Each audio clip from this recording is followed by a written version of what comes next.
We had an earlier call for projects and an earlier call for awards, but these are leftover funds that we did not award during that first application process. Along those same lines, the Kentucky Railway Crossing Improvement Program, $1.6 million is available for public safety and service improvements of railroads for at-grade railroad crossing reconstruction, railroad crossing safety equipment improvements, and the removal of obstructive vegetation. That application process must be received on February 14th at 4 p.m. Eastern Time. That one closes on Valentine's Day. Keeping with the freight realm, we are nearing completion on the statewide rail plan. There is an opportunity to provide feedback next Tuesday, January the 21st. There are a couple of public meetings that are going to be held at 1 p.m. and 5 p.m. Eastern Time. You can register at www.kyrailplan.com. So the rail plan is your opportunity to provide feedback on this draft report to help guide and inform decision makers on future rail services in the Commonwealth. Make sure to share those with all your contacts in your area. We want to get some good feedback on that draft report that's out there. I know some of y'all have already done that. I've heard directly back from the judge in Barron County. So she's one that used to work for the KYTC upstairs. So I have a personal relationship with her, but she did send me some stuff yesterday that she's going to comment on. So it's good that you're sharing that with your contacts in your area. The ATIIP, the Active Transportation Infrastructure Investment Program. This is a discretionary grant used to plan, design, and construct projects for connected networks that lead to destinations and make communities safer for bikers and pedestrians while increasing access to public transit. There was a $1.2 million award for that to the city of Bowling Green for their West End lower income and ethnically diverse area. So that's in the proposed Jennings Creek Greenway project. So it's good to get a winner in that discretionary grant program. Also, the League of American Bicyclists, every 2 years they go through and they rank all 50 states on how well they're doing in terms of bike infrastructure. Kentucky is now up to number 32. It's the largest ranking improvement for any southern state, and that comes on the strength of our new statewide bike plan and strong performances in policy and capacity and support categories. The biggest hindrance, I guess, to why our ranking remains as low as it is regards to laws. There's no speed safety cameras, as well as support of slower streets, either 20 miles per hour in urban or business districts, 20 miles per hour in residential areas, or clear authority to process for local communities to adopt those 20 mile per hour speed limits. That's more of a thing, and that's more of a legislative process. So our hands are kind of tied from the cabinet perspective, but that is something we do talk to legislators to try to at least make them aware of those nationwide trends. And also nationwide trends, there's a 76% increase in bicyclist deaths overall between 2009 and 2022. So y'all are probably aware there's many factors that go into that in terms of speeding, the vehicle size itself, hitting those vulnerable road users, more impactful areas on their body. ProWag was recently, the USDOT recently published a final ruling increasing the multimodal accessibility of public transportation facilities. This provides technically defined standards to influence design decisions for transit stops in public right-of-way. This is directed by the ADA, of course, which informs the adoption of regulatory standards that align with that U.S. Access Board accessibility guidance for pedestrian facilities in public right-of-way. So that final rule takes effect in a couple of days on January the 17th.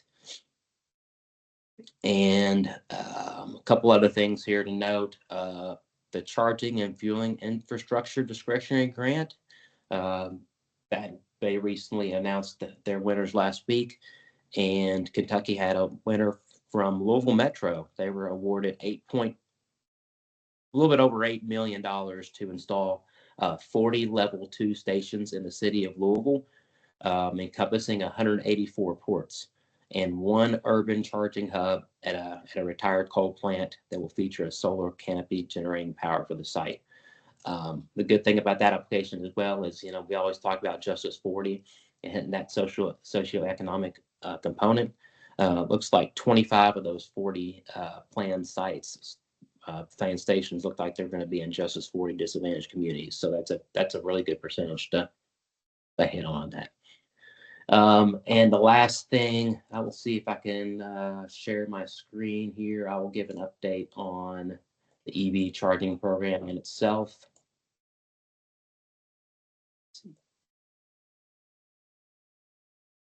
So hopefully you all can see that. This is for our EV charging program site. Generally, you can see the website there in the top left, evcharging.com. A status report for this is awards for RFP 3 were made in December. So new stations on the map appear in Bowling Green, Corinth, Hebron, Lexington, Louisville, Manchester, Morgantown, Oak Grove, Paducah, Sadieville, and Williamsburg. That brings us up to 48 stations now with 11 developers. You can see that the one that's noted there in green is the one that's in Richmond. That is the only active charging site we have right now. We have another one under construction in Berea, right below it on I-75. But all these other stations should be, they're in varying levels of activity, but more and more of them will be coming online throughout calendar year 2025. So that brings us up to 48 sites. We do have 48 sites with $32.9 million of our federal NEVI funds have now been awarded. You'll note there are 2 gaps in the system. One is on the Bluegrass Parkway in this area with my cursor, and the other one is on I-24 in Western Kentucky. So next month, we are anticipating another RFP. This will be RFP number 4 to try to build out that program. Both of these did have awards previously, but developers did pull out for one reason or another. So we have awarded sites in these 2 areas. We just couldn't make it work with the developers. And we must build out the system on the alternative fuel corridors, which are all our interstates and parkways, before we can utilize some of that funding in your communities and on these other high priority corridors, which are noted with the dashed lines. So, Nathan, that's all I've got for us today. I hope we have a good meeting. I know we've got shift on the agenda. Jason will be talking about shift here in about 20 minutes. That's kicking off that process now. So it's always good to have input from you all and buy-in. I know y'all do a lot of work with the shift process every couple of years. So Jason will be providing a good update on that. And then we have a jam-packed agenda today. Hope you all stay warm and let's have a good, productive meeting. Thanks, Jay. Thanks, Nathan. All right. Well, we'll go on and switch over to Tanya Higdon. I think Tanya's in here. You in here, Tanya? Yes, sir. Can you hear me? All right. I'm hoping. Yes, 1 second. Let's see if I can. Okay. Just wanted to see if I'm showing up on the screen. Like I have a little bit. The sunlight's hit me just the right time. Sorry, everybody. Yes. Okay. Very good. I've just sent the attached 1-pager. Hopefully everybody can see that. I'm also going to share my screen with that as well. Might be kind of help everybody with the light situation. Let's see if this shows up here in the. Change my view here.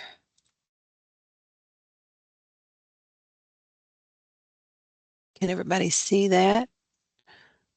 Okay, good deal. Let me close this down part here. Okay. All right, so let me go ahead and move on. All righty. Good morning, everybody. Hope you all are getting your first cup of coffee and getting settled in here a little bit. there's a lot of good things going on, and Mikhail has mentioned some things that I was going to mention, but of course we kind of expect those kind of things because we're all excited about all the great things that are happening here in Kentucky. So trying to move the screen just a little bit. So wanted to go through a couple things.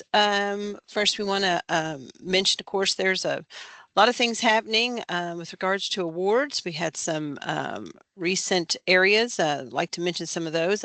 Mikhail's already mentioned the charging fuel infrastructure, so I won't take more time up with that. And congratulations to Louisville Metro on that award. When you go onto the competitive grant program matrix, you can look up a lot of this stuff too and get a little bit more information with regards to individual awards. When I wanted to note that they did the Reconnecting Community Pilot Program Awards recently came out in January 10th. We announced there was about over $544 million in grant awards to 81 projects in 31 states. This includes 15 capital construction grants and 66 community planning grants. We wanted to note that Kentucky received 2 grants. One of those was for Frankfort. They received $8 million for the Home Street Corridor Complete Streets Reconnection Project Phase 2. And Louisville Metro received $14 million for the Reconnecting Central Portland to the Riverport project. I'm going to congratulate them on that. Moving on, I wanted to also note there is a low carbon transportation materials grant program award that was received. KYTC was able to acquire a little over $31 million through this program. That was awarded November 14th. I want to congratulate them on that. Safe Streets and Roads for All grant program awards. Those came out November 15th. And wanted to note there was they made that announcement with 172 million in grants and 257 communities through the SS4A program. This is the third and final round for 24. And Boone County Fiscal Court received a little over 709,000. The City of London received 160,000. The City of Versailles received just right at 108,000. Cumberland Valley Area Development District, you guys received approximately 265,000. 5 COAD, they received over 190,000. So congratulations to you guys. And most of those were to either develop a safety action, a comprehensive safety action plan, or to kind of amplify or do some kind of improvements upon those safety action plans. There were also 2 other awards that went out, programs. That was for the RAISE grant program, round 1. Unfortunately, Kentucky didn't receive anything in that particular scenario. And then the Rural Surface Transportation Grant Program, those awards just came out for FY25 and 26, and Kentucky did not receive anything there. So there's more rounds to come. So everybody needs to, if you get a chance to get on the site, I've sent these links. Feel free to look up this and some more details regarding these specific grants. I'd love to see Kentucky get some more funding coming our way. We have some NOFOs, and that being said, one of those is for the Protect Discretionary Grant Program. That's promoting resiliency operations for transformative, efficient, and safe saving transportation. That's a mouthful. And it's going to strengthen surface transportation to be more resilient to natural hazards, including climate change and other natural disasters. The bill provides $1.4 billion over 5 years through this program to fund projects that address the climate crisis and improving the resiliency of surface transportation systems. Applications for Protect fiscal year 24 and 25 cycle are due by February 24th, 2025. Go to the grants.gov site. I have that link sent to you there. If you have specific questions about the Protect Discretionary Grant Program, there is a specific email that I have listed as well for you all to jump onto and contact them. We also noting the Safe Streets for All grant program. They are anticipating the next release for the NOFO for 2025 to be in March of 2025. So kind of start getting your ducks in a row if you're interested in doing another Safe Streets for All grant or being the first time at that. Other resources and updates. AASHTO has released their fifth edition of Comprehensive Bicycle Guide. I've sent you all a link there if you can see that. This guide is developed by AASHTO's Committee on Design and Technical Committee for Non-Motorized Transportation, provides engineering design guidance on the planning, design, and operation of bikeways along streets, roads, and highways, as well as off-street paths in urban, suburban, and rural settings. So this is open for quite a few people to gain access to this with this link and learn more about that particular guide. I think that would help. FHWA in September 24 released the Resilience Guidebook. This one's interesting. It's integrating natural hazard resilience into the transportation planning process.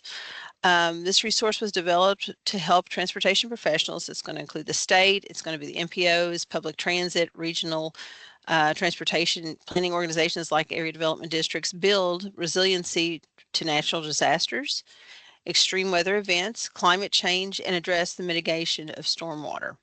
The handbook provides options for improving transportation system resiliency by weaving it through the long-range transportation planning process. It also includes a forward on the front end with resilience improvement plans, which is voluntary planning established by the bill. Wanted to note here as well that freight is a strong component in this too. So it's definitely worth the time to look through this particular guidebook. I've listed also in here other FHWA resilience publications, and there's a direct link to those as well if you want to know more about that. Next, we've got the FHWA November 2024 database for air quality and noise analysis called Dana Update. That was Dana 2.1 release, includes an installer, user guide, and fact sheet. It's a tool created by FHWA to process historical traffic data. The tool combines traffic data from existing data sources into a single database. It then proceeds to processes the combined data into properly formatted inputs into the MOVES model and the newly integrated traffic noise model tool as well, which was, I guess, previously a separate spreadsheet. So if you want more information on that, I've sent you the email as well there, along with the link to that site. Next, we have the draft version of the National Multimodal Freight Network. That one I'll give you a link as well. That is now published and it's open for comment through February 27th of this year. It's supposed to give you a chance to look at the data set that they currently have in place. It also has a link there to the Federal Register to provide comments, but they're really wanting to get that front end information if there's more data that you'd like to add to it, specifically listing different types of freight corridors, and just take a look at that as well, and just make sure that it's got what it needs in your area. And it's a national database, so you can see other connecting states as well as other areas adjacent to you. Next, we have the Federal Highway Administration's virtual public involvement videos. Those have come out and they include a toolkit, fact sheet, and other resources relative to this link to really help people deal with the virtual world when we're trying to deal with the hybrid scenarios and things of that nature. So that should be very helpful for you. And of course, that's a NEPA involvement scenario. Next, we have Buy America requirements for manufacturing products. The final ruling came out on that. I sent you the link there as well. In summary, the final rule amends FHWA's Buy American regulation to terminate FHWA's general waiver for manufacturing products and establish Buy America requirements for manufactured products with respect to federal aid highway projects. So if you want to find some more information there, feel free. See, next we have FHWA's Congestion Mitigation and Air Quality Improvement Program. There's an interim guidance that came out in November 2024. There's a link there. The interim guidance was updated to incorporate requirements and changes enacted under bill, as well as previous transportation legislation and congressional actions. The interim guidance provides information and guidance on eligibility, funding transfer, funds transfer, and other CMAQ program requirements. There is a fact sheet included as well within that. And while much of the 2023 interim guidance is retained, the 2024 interim guidance has been reorganized to better reflect eligible CMAQ project categories. It also, in Section 2 of the 2024 interim guidance, is new, and it lists governing authorities. The 2024 interim guidance adds new language in Section 3B4 to address limitations added in bill that cap state obligations for locks and dams and marine highway projects. Protect eligibility material has been reorganized within the interim guidance to better reflect the logical grouping of projects, their method to reduce emissions and congestion. In addition, the reorganization better highlights the many types of eligible projects. New language is added in the other projects grouping to clarify the eligibility of project incentives. New eligibilities as described under key changes to the CMAQ program under bill has been added. Appendix A in the interim guidance is new. It includes a list of transportation control measures listed in that section 108F1A of the Clean Air Act. And in regards to eligible funds for CMAQ. And then I also provided you a direct website to the CMAQ program. Next, and of course, we all know there's always availability for NHI training. We do have some free online classes offered, and knowing this time of the year, it's a great opportunity to take advantage of those online free classes. And there's a link available to you there. We sent out some emails, and we tend to do that fairly frequently, but one that just recently came out has a link to a lot of different NHI sites, and I think Mikkel shared that this morning. So as you scroll through that particular email, you can see those scenarios to choose from. Next, we have just a reminder that the CMAQ annual reports are required for submittal by the state DOTs on or before March 1st of 2025. Want to also make some announcements locally. Transportation Management Areas, TMA, certification reviews for those populations over 200,000. We have Cincinnati, Northern Kentucky. They held their TMA certification site visit on October 29th, 2024.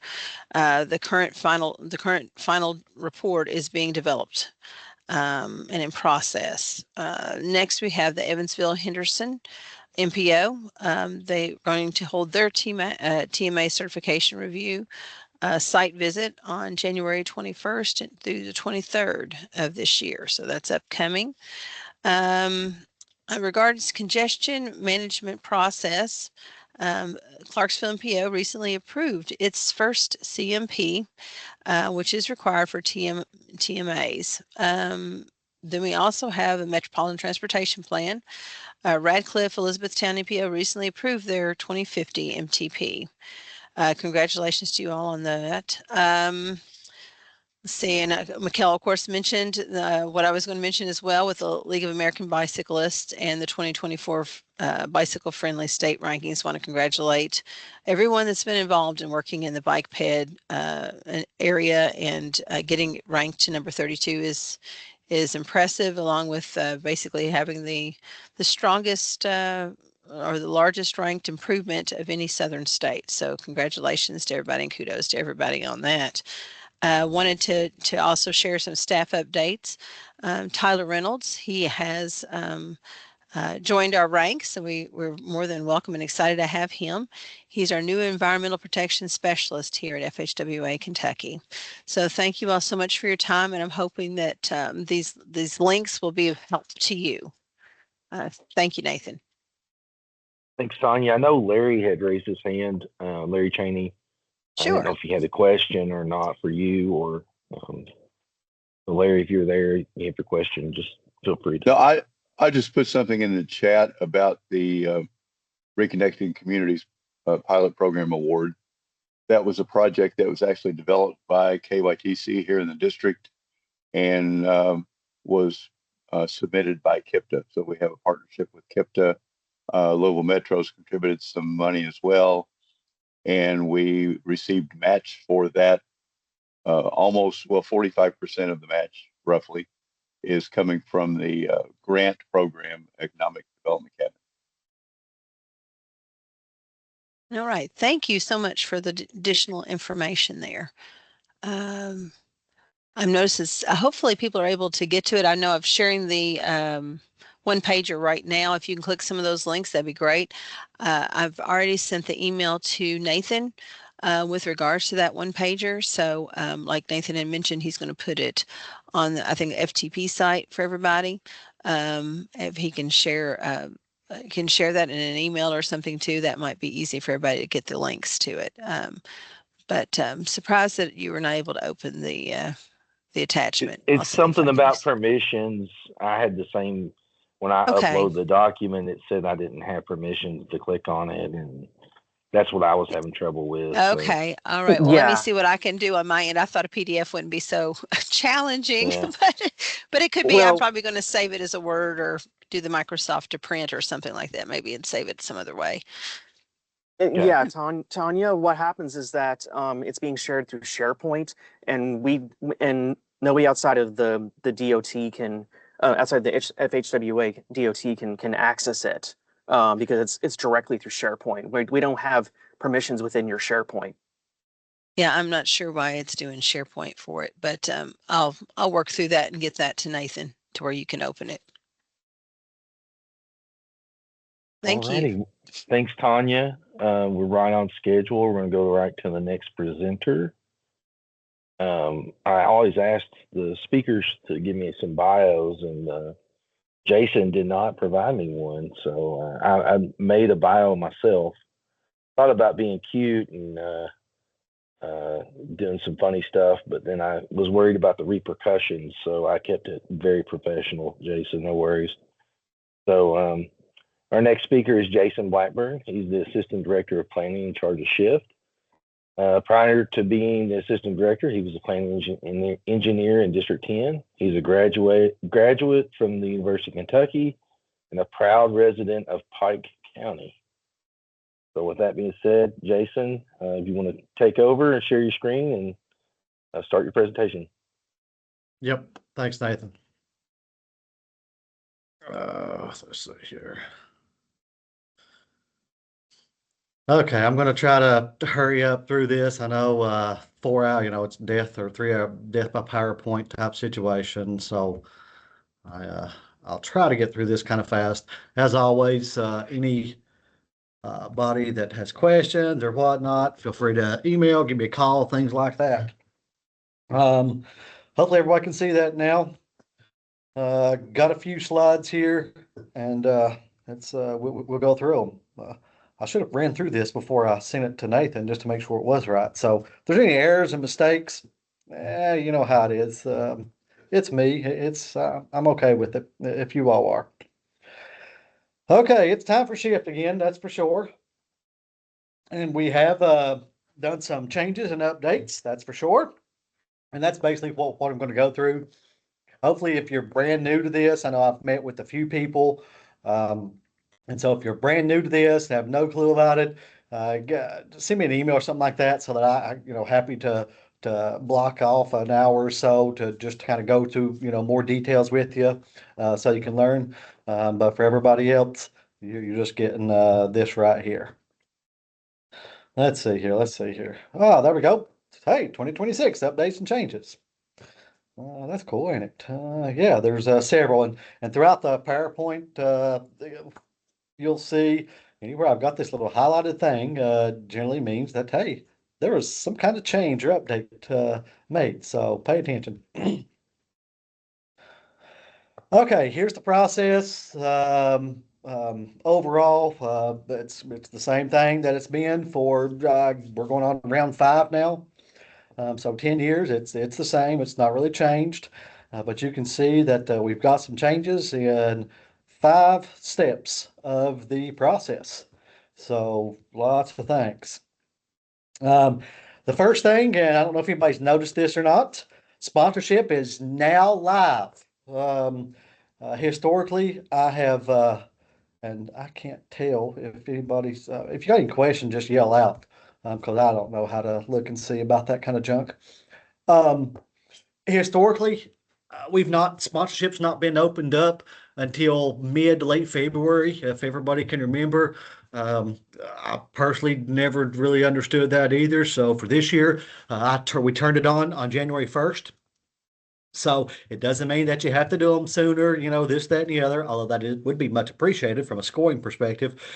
But if your area knows exactly what you already want to sponsor and whatnot, there's nothing stopping you. You can go in there and do it right now. With that, especially for the veterans that have done this, now the sponsorship is live. You know that you get a little more access within the process. So spreadsheets, things like that.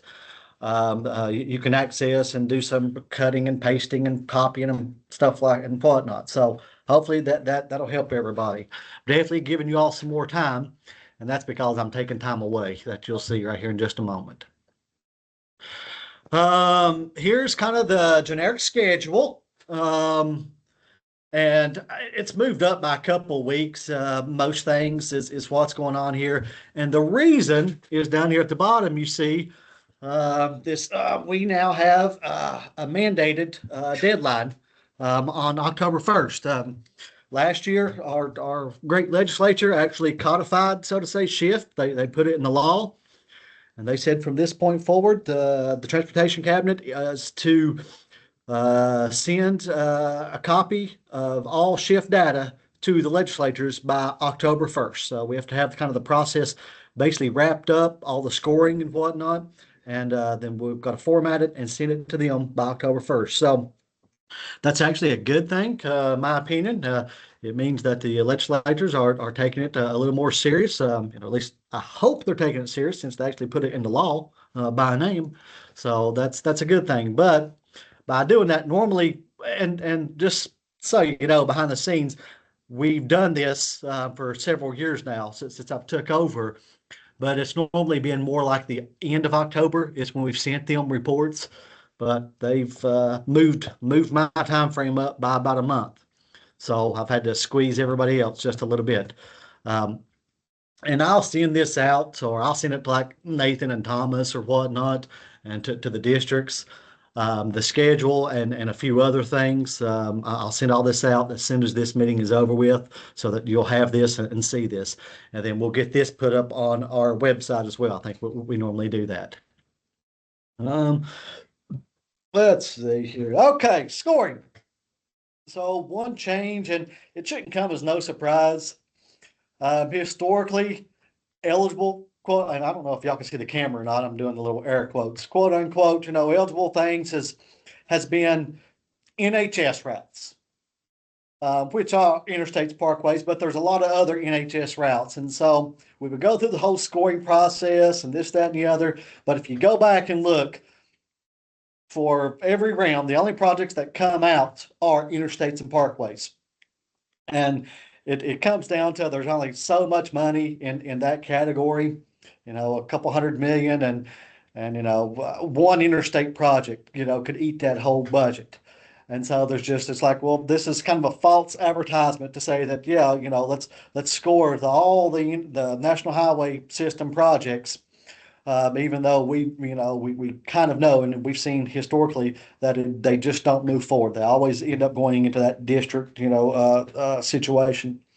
So for this round, we're not going to, and it does take us some time and effort to score these projects. So for this round, we are cutting out the National Highway. And so basically interstates and parkways are the projects that will be scored for a statewide basis.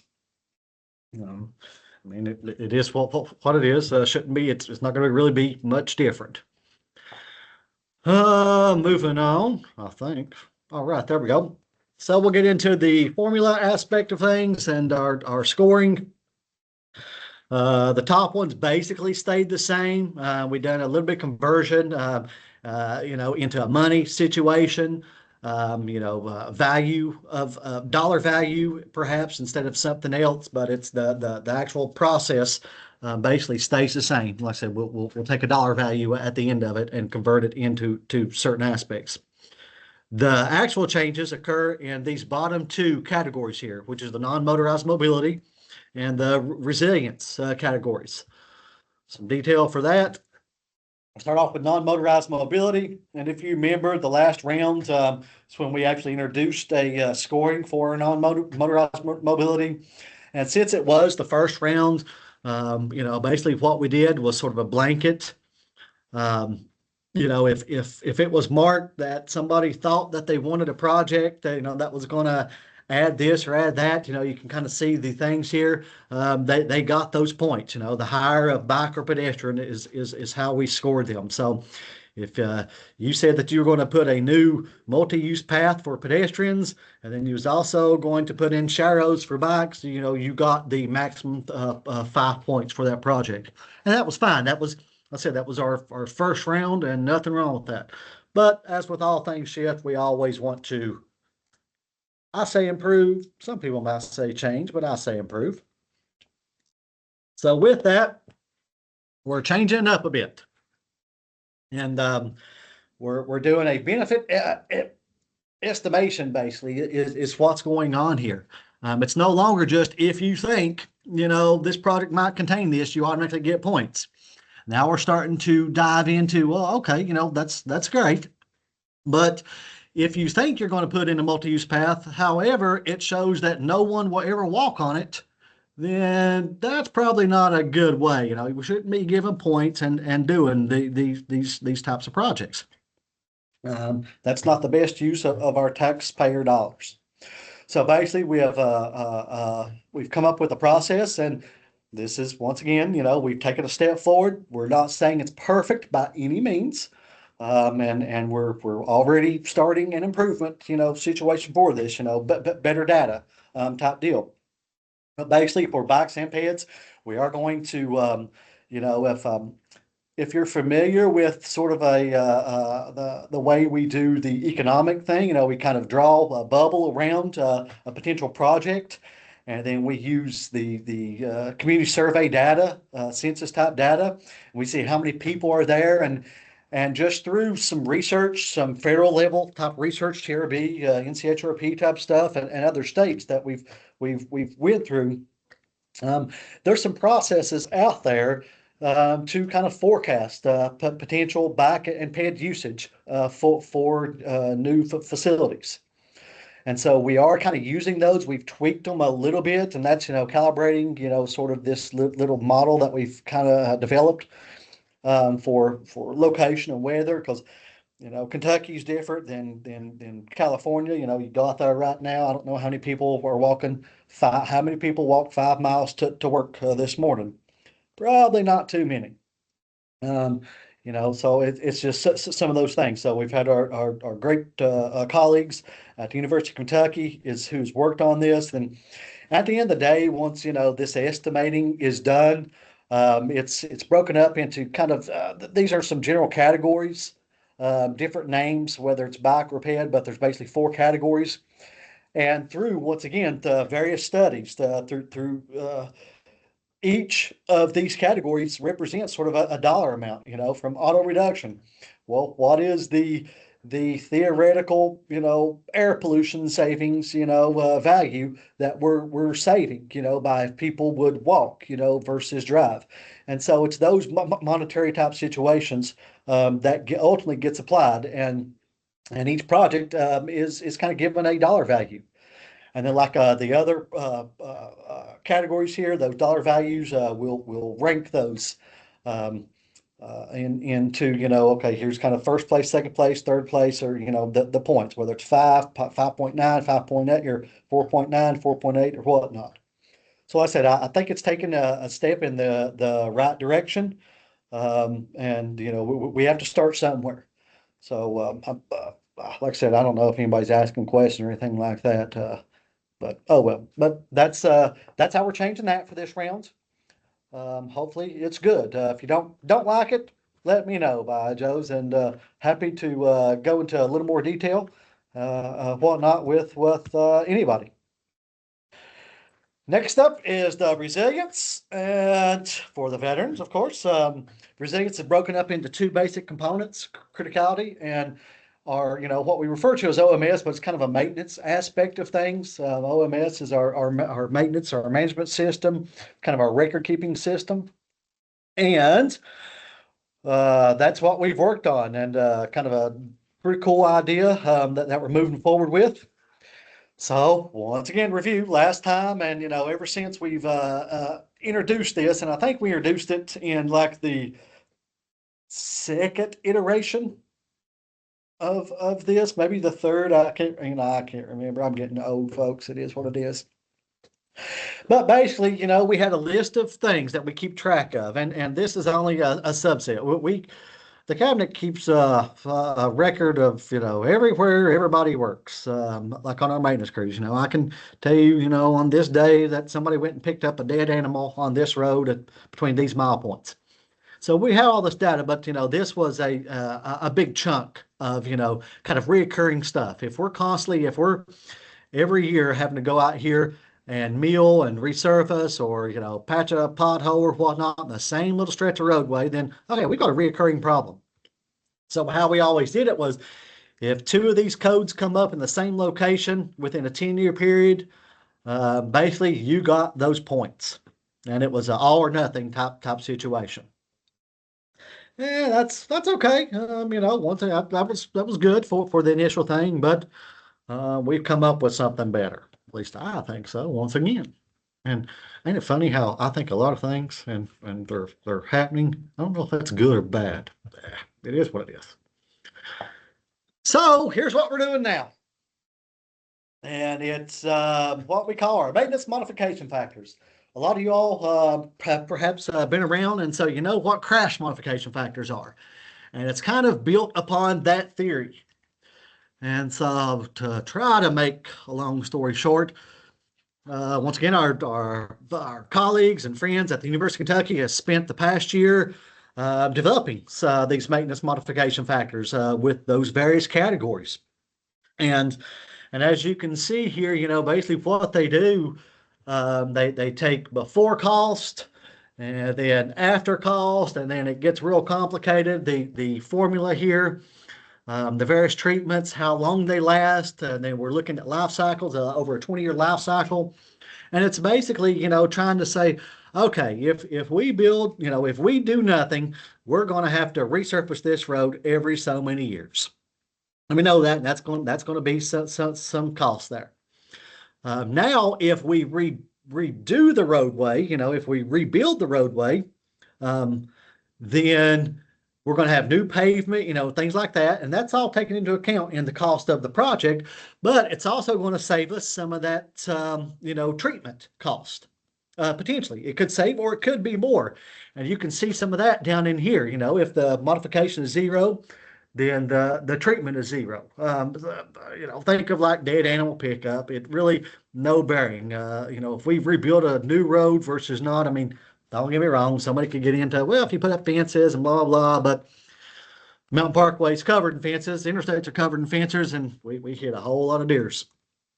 So there's various things. It's really this, the 0 to 1 or greater than 1, will increase. So, just think of, if you've got a two-lane roadway, standard type situation, and you're going to a 4-lane, divided highway. Well, that's great. But over the life cycle, we're going to end up paying a whole lot more money in maintenance, right? Common sense. We've now got to plow snow on 4 lanes versus 2 lanes. We've got to resurface 4 lanes versus 2 lanes. We've got that middle, we've got the outside shoulder mowing grass. Inside now, we've got the middle, just all that kind of stuff. And so it can be worse. And we're trying to capture, the goal here is to try to put this in I'll say a reality. Here's true effects of what these projects, could do. And that's the goal here. And this is definitely in a more than a step. To me, this was a true leap in the right direction. Now, this was the first stab at this. And our friends at the UK will for 2 years from now, we will improve this. We've done a lot of testing and think it goes, but I'm sure there's going to be a few little things come up. And we'll evaluate that, and we will improve on this category as well, I'm sure, the next round. Okay, I'm almost at the end. So component weights, those are staying the same. There's the statewide. That's what it was last time. District weights, they're staying the same as well. Here they are. It's pretty simple. Of course, the boosting is 10. That's how it was last time. What else has changed? Oh, here we go. Here's what everybody wants to know.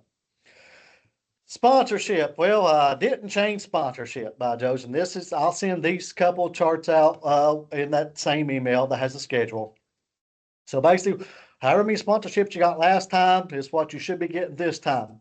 Now, do not let it be said that I am not a very nice person, because I didn't want to go through the rigmarole. As everyone knows, we actually have a new MPO. That's our friends down there in Paducah, right? So we've kind of figured out, here's how many sponsorships the MPO is going to get. And if I was doing everything 100% proper, that number actually should get taken away from, maybe down in here. But since they're brand new and things like that, in my benevolence, I decided, nope, we're not going to rock the boat too much. It's new, whatnot. So we're letting the Western ads keep the same number. So more projects, more projects you get to sponsor and score. So, you can thank me later. See, that people don't think I'm nice. But by Joe's, that just shows how nice I am. Same situation with the boost. The number of boost is the same. Now, just so everyone knows, forewarning, I do, fully intend to modify these numbers in the next round, assuming I'm still going to be here, assuming I don't die or Mikhail doesn't fire me. I do plan on, and if everybody who knows me knows when I say I'm going to modify them, they're going to go lower. So just forewarning, don't say, oh, this is brand new 2 years from now. You've got at least a 2-year warning that's going to happen. But here's your boost numbers. I said nothing changed except the addition of our new MPO. Okay, what else we got? So a couple new tools. Well, one's kind of new, one's not. Now I think these links will work. So this is something that, every year shift, we get people, hey, can you make me shape files? Can blah, blah, blah, blah, blah. Yep. So most of you should know that since Nathan came on, I think this is probably one of the first tasks that I sort of had Nathan start doing, even though I'm not a supervisor or anything, but somehow I can just, people, just oblige me. So thank you, Nathan. But everyone should have access to this. And if we go in here and you go here to our little shift gizmo, and you'll see, download files. And of course, you have the big Excel spreadsheet, single line. So that's kind of all the chaff projects and, this, that, and the other, and data and whatnot. But then you also have shape files that Nathan is updating, basically every month. So here's a brand new one. I think he just did last Thursday. So you click on that, and right here is the entire shape file. And like I said, this is a monthly update. Jason, 1 second. Are you sharing your project manager tool? Are you sharing the project manager toolbox? It's supposed to be, but where I clicked on, my bad. Hold on here. Stop sharing, and then I can start sharing again. My bad. When you click on a different window, it changes. So now you should see it now. Yes, sir. Okay.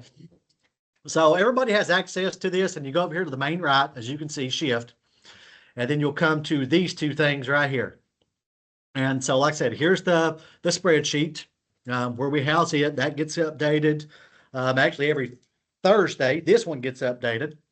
And then Nathan, do you update the shape file once a month, like the first week or second week of every month? Is that what you're doing now, or how Yeah, often? but mid months I'll do a new shape file. Right. So the shape file is there, and it's the latest greatest. So like I said, there it is. Hopefully that helps everybody. I know that's one of the big requests that we get every year when shift starts. So we've been doing that for a few months now. So yay. Okay, stop sharing that, and then come on, Mr. PowerPoint. The other tool is this sucker right here, and this is the older version. There's actually a newer version now. It's not sharing, Jason. Yeah, I know. I've not started sharing yet. Come here, you crazy contraption. Share window. And here we go. So our friends at the UK are creating kind of a network screening, interactive map for us based on shift scores. Now, this is a step. Ultimately, I'm kind of wanting everything automated. So this is kind of a big first step in this. And so I'll send out the link to this once again in that email. But basically, you'll click on the link and you'll come to here. And this is housed by UK, but everybody should have access to it. And you'll get this right here. And, you can read perhaps some disclaimers or whatnot. That's fine. These are basic. It's not exact, but they're pretty daggone close. So you click that, and then you'll see this big interactive map. And so, it's like everything else that's interactive. Scroll in and whatnot. And you see all these dots, and there's lines right now. So this is like the crash layer. And so this is showing like a dot represents an intersection, lines represent, roadways. This is showing what, using the shift methodology, what that basic score would be at this time. So you'll kind of get an idea. And it's color coded, red's the worst, that's the lines and dots. Top situation. So that's just absolutely, it's just another tool that if you're trying to, okay, so where would a good place to sponsor a project? This is another tool. Now, I'm thinking by Monday, we'll also have the congestion metric on here. They're working on it right now. And that's another metric that's going to be on this. It's have its own layer, so you'll be able to see. And it's going with the same basic thing, like a color coding. Red is the worst. High scoring, or whatnot. So you'll start layering this stuff, and now you'll start seeing, okay, right there's probably going to be a pretty good scoring project and something that we need to look at. We have some more metrics that the intent is to put as many as possible on here. Now, I'm not saying that all 7 are going to be on here. Well, I know for a fact all 7 won't be on here this year. But we'll do as much as we can, even if it's just 2. By the time scoring ends, that's 2 metrics that you can see beforehand. You can just kind of go to your area of the state, zoom in and out, and see how that is. So hopefully that kind of helps. We do have some other ideas for this mapping as well. Some other situations that start to indicate what a good project would be. That's the future of this. So it's just going to get better. Hopefully everybody likes it. Use it, don't use it. That's up to you all. We're just here to try to make it as friendly as possible and as useful as possible, because that's why we get paid. Let's see here. Oh man, gotta go share another screen. And I think I'm good on time. Oh man, I got 4 minutes. So that is actually basically it. That's kind of the new things that's going on and the changes. As far as I know. Oh, there you go. See, the end. There at the bottom. Or is it just the beginning? Because shift never really ends, does it? We just start over and we make it better. And then we start over again and we make it better. Like a phoenix, we rise from the ashes every 2 years. And that's what we've done right now. Okay, there you go. That was my fun part for the day. So that's pretty much it. Don't know questions or anything like that, Nathan. I don't know if anybody's been monitoring them. We've been in the chat. We've been trying to mess with that, uploading that document. We failed, so I'm just going to email that out. But yeah, if anybody has questions for Jason, we have time. I would just make a comment. I like the map feature that you guys put in. That's pretty cool. Seeing that, trying to get a visual of where a location specific problem might be, or a high score at least. And then I like the way you are adjusting the maintenance aspect as well. Awesome. Anything else, or are we good to go? Yeah, go ahead. I just had one question for you, Jason. Sure. Will you be sharing the like the whole PowerPoint? Will you send that out? I know you said you send it out. Okay. Now I think Nathan has a website and he's going to upload it to you. Is that correct, Nathan? Correct. I'll have it Yep. uploaded on the website and send it to you. Okay. All right. As long as I have a link to it and everything, that's fine. Just make sure, I mean, I don't know how many people are new here. Make sure that you do have access to things like chaff and whatnot. That would be, of course, it's going to help you. And then, like I said, what I think the easiest way to make sure that everything gets out, I'm going to send the schedule, just a standalone PDF of the schedule, and then the number of sponsorship and the boost. Those are like PDFs. I'll send those to Nathan and Thomas for them to disseminate to the all the proper ad and MPO folks. Hopefully that takes care of business. But if you are new, if you've not got access to chaff yet, as always, my man Jahan, he's back in the country now. Everything's starting to get back to normal. Just make the request and he'll get you hooked up. That's for sure. What other questions, Craig? Did you have a question? Jason, I do. Okay, This is Dane. Dane. Is there like a more detailed or tutorial or explanation of that map that kind of walks us through how to use it, or is that on UK's website or anything? Yeah, it's on UK's website, and it's really and truly, Dane. You'll see if you go in. I mean, I was just too fast. Just when you open it up, it's really self-explanatory. All that data is just click on the layer, and then the legend will come up to show you red is red. It's the worst, and it's going to have the legend of what the categories are, and then same with the dots. We try to make it color coded. So that red bad, stop, green good, go, top deal.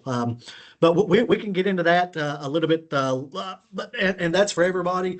I'll get with my folks at UK and see if they do have something written up. And I think Alex, Reg, y'all are probably on here. If not, let's maybe see if we can't get a real quick write up explanation, and we can get that out. But we can go into that a little bit later in the HCO meeting as well, Dane.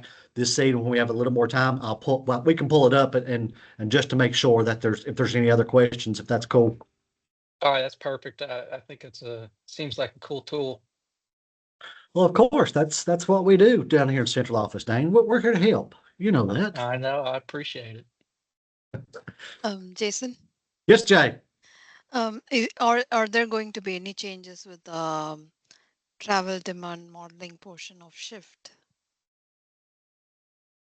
No, it'll be the same as it was last year. And the timeline is going to be the same? No, timeline. I think that's part of where I eat up some of that time. I think I gave you a week less to do probably about the same number of projects. You're going to give us a week less? Yep. Okay. Congratulations, you're the big winner. So is it going to be 5 weeks now?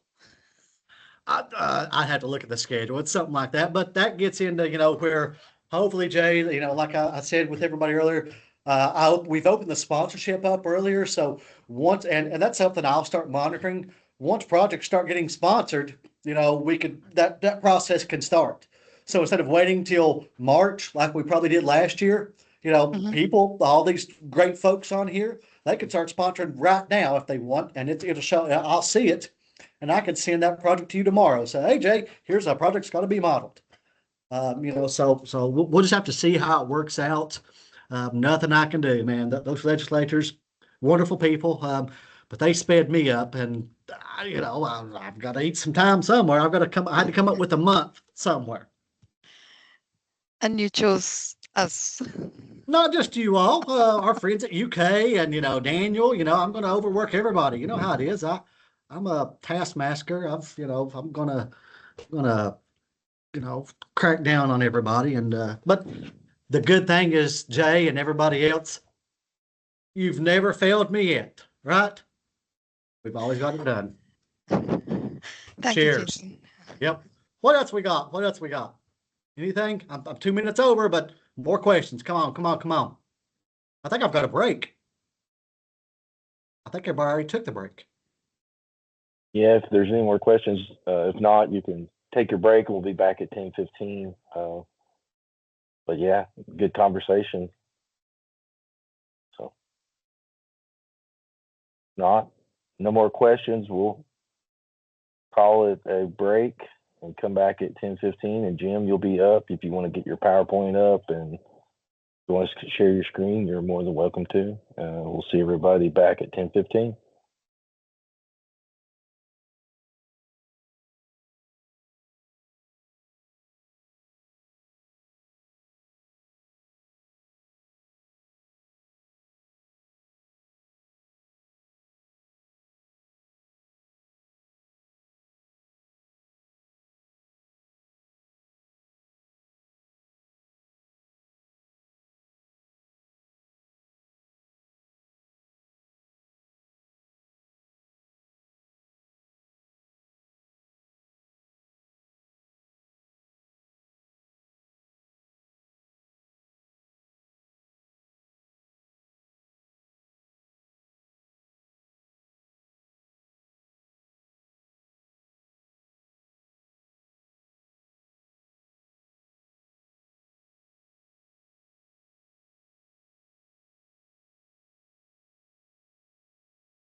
All righty, everybody. We got about it's 10:15 by my clock, so I'm gonna keep this show going. Jim, are you there? I'm here. Can you see He's the here. screen? Yes, sir. I'm gonna Okay, read your very good. bio off. I'll make it official, and you can go ahead and get started. All right. 10-4. All right. Our next speaker is Jim Lefever, who graduated from Tennessee Technology University in 1988 with Bachelor of Science in Civil Engineering. His work experience includes a 22-year career with Kentucky Transportation Cabinet, including serving as District 1's Chief District Engineer from 2006 to 2013. After a brief stint in both the consulting industry and economic development, in 2019 he went to work for the Purchase Area Development District as the Regional Transportation Planner. In 2024, he transitioned to his current role as the MPO Coordinator for the newly created Paducah McCracken County Metropolitan Planning Organization. Jim also had a parallel military career from 1987 to 2008 in the U.S. Army National Guard as an engineer officer, including a one-year combat tour in Iraq in 2005. That being said, Jim, you can take it over, my friend. Thank you, Nathan. I appreciate that. So I'm here today to tell you about the newest metropolitan planning organization here in Kentucky, the Paducah McCracken. And so just as a note of interest here, these colors were chosen very purposefully, the blue being representative of Paducah Tillman High School and the red being representative of McCracken County High School, which is consolidated here in McCracken County. So that's kind of the background of that. Before we get into the details of that, I want to run, and this will be very quick, so don't go to sleep. This will be very fast. We'll just kind of run through the history of MPOs. So the Federal Aid Highway Act of 1962 created a requirement that if you had urbanized area of 50,000 or more, it had to have a continuing, comprehensive, and urban transportation planning process in order to be eligible for federal aid funds. Now, the reason that arose, as you can imagine, during the time of constructing the interstate, the federal government was trying to do all these projects very quickly, and really they ran the interstate through a lot of urban areas without considering the input of the local governments. And so this condition of this act kind of arose out of an outcry of kind of running over local urban areas. There were some urban areas that were already doing urban planning, but not everyone. This was finally a federal requirement. And then in 73, it was even more formalized in that it required the governor of the state to designate a metropolitan planning organization. And then IST came along and gave MPOs even more power about decisions of transportation funding and planning. T21, there used to be 16 planning factors, and so T21 kind of simplifies those, put emphasis on transit, environmental protection, and public involvement in the planning process. Safety Lou came along in 2005, and so you can imagine after 9/11 in 2001, this act puts more emphasis on transportation security and made that a part of the planning process.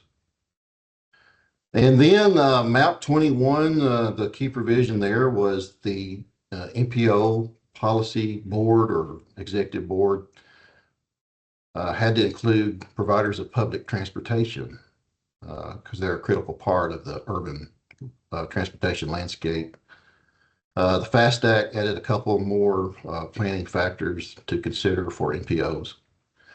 And then the IAJA, something some people may not know, is that it made the requirement for MPOs to coordinate more closely with housing organizations, particularly low-income housing organizations. And in fact, we're required as a part of the public involvement process to seek out those organizations in our local communities. So that's just a very quick history of MPOs. So what is not in my introduction is I have 3 children, and I was fortunate enough to be at the birth of all 3 of my children. And in fact, the doctor in all 3 cases handed me the scissors, and I wound up cutting the cord. And another birth that I recently witnessed is the birth of this NPO. And so an NPO is required when the urbanized area's population is over 50,000 people. And so in the 2020 census, 50,833 people were identified in this urbanized area. And so about 2 years ago, maybe even 2 years ago to the day, I was sitting in my office in Mayfield at the Area Development District, just happy to be a rural transportation planner. And Thomas Witt called me and he said, "Do you realize that Kentucky and Illinois are going to have an NPO child?" And I did not realize that. It was shocking to me. And this is actually from the Federal Register. The Census Bureau is where this information comes from. Here's the population, 50,833. This is the number of housing units, and this is the area in square miles. And so they print this information in the Federal Register, and then a clock starts. You have 1 year to have a designation by your governor of the NPO. And in fact, because it's 2 states involved, we had to have that designation from both governors. So this is the map that came out of the Census Bureau. So we have this area here on the south side of the river here and the south side of this river. This is all urbanized area in Paducah and McCracken County. We have a small urbanized area over here in Livingston County. It's not incorporated, but that's the Ledbetter community. And then across the river, we have in Brookport, Illinois, they're also part of this urbanized area. So the populations of all of these urbanized areas went over the 50,000 mark. So connecting Paducah and Brookport, we have this bridge called the Brookport Bridge, which we'll talk about in more detail here in just a few minutes. And then we also have this bridge. This is the I-24 bridge that crosses from Paducah into Illinois.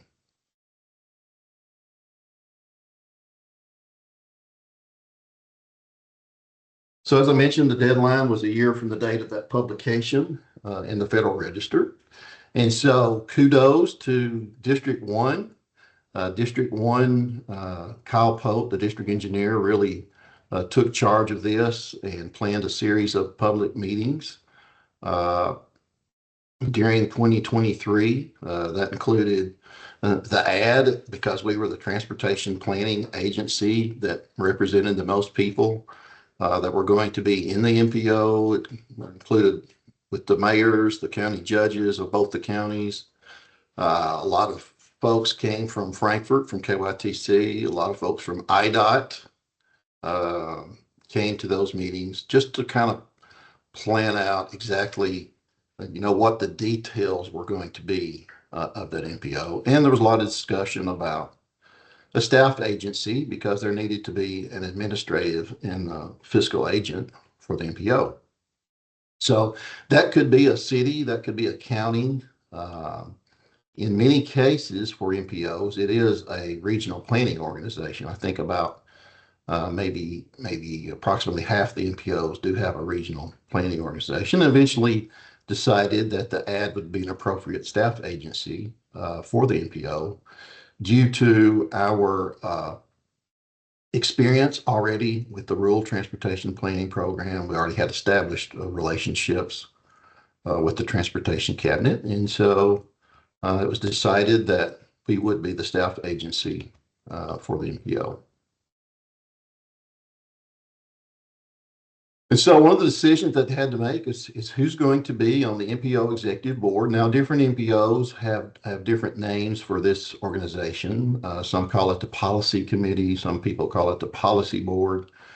But the interesting thing about it is this is the MPO. These 9 people that make up this executive board, that is the MPO. That is the group that makes the decisions regarding transportation projects. And so we have all of these different officials, a couple each from Paducah, both the county judge and the deputy from McCracken County, the county judge of Livingston County, Brookport mayor. This is where the transit is represented. Our executive director is on the board. And then, of course, we have Kyle Pope, who's the chief district engineer, and a lady from IDOT District 9. She is in programming, project programming. As a part of that, we also have a technical committee.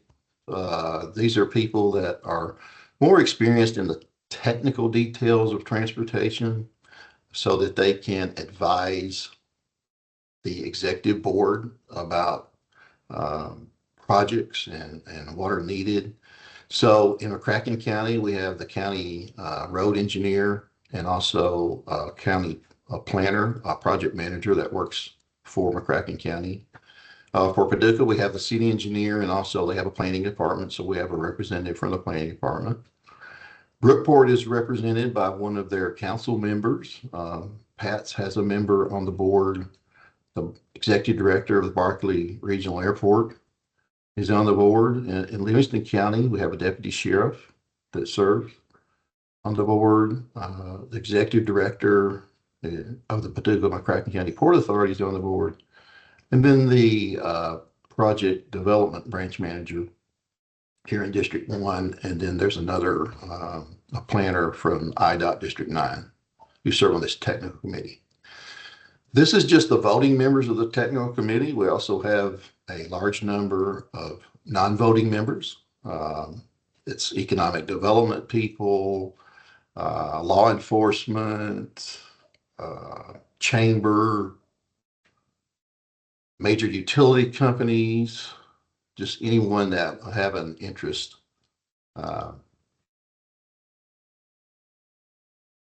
in what the MPO is doing.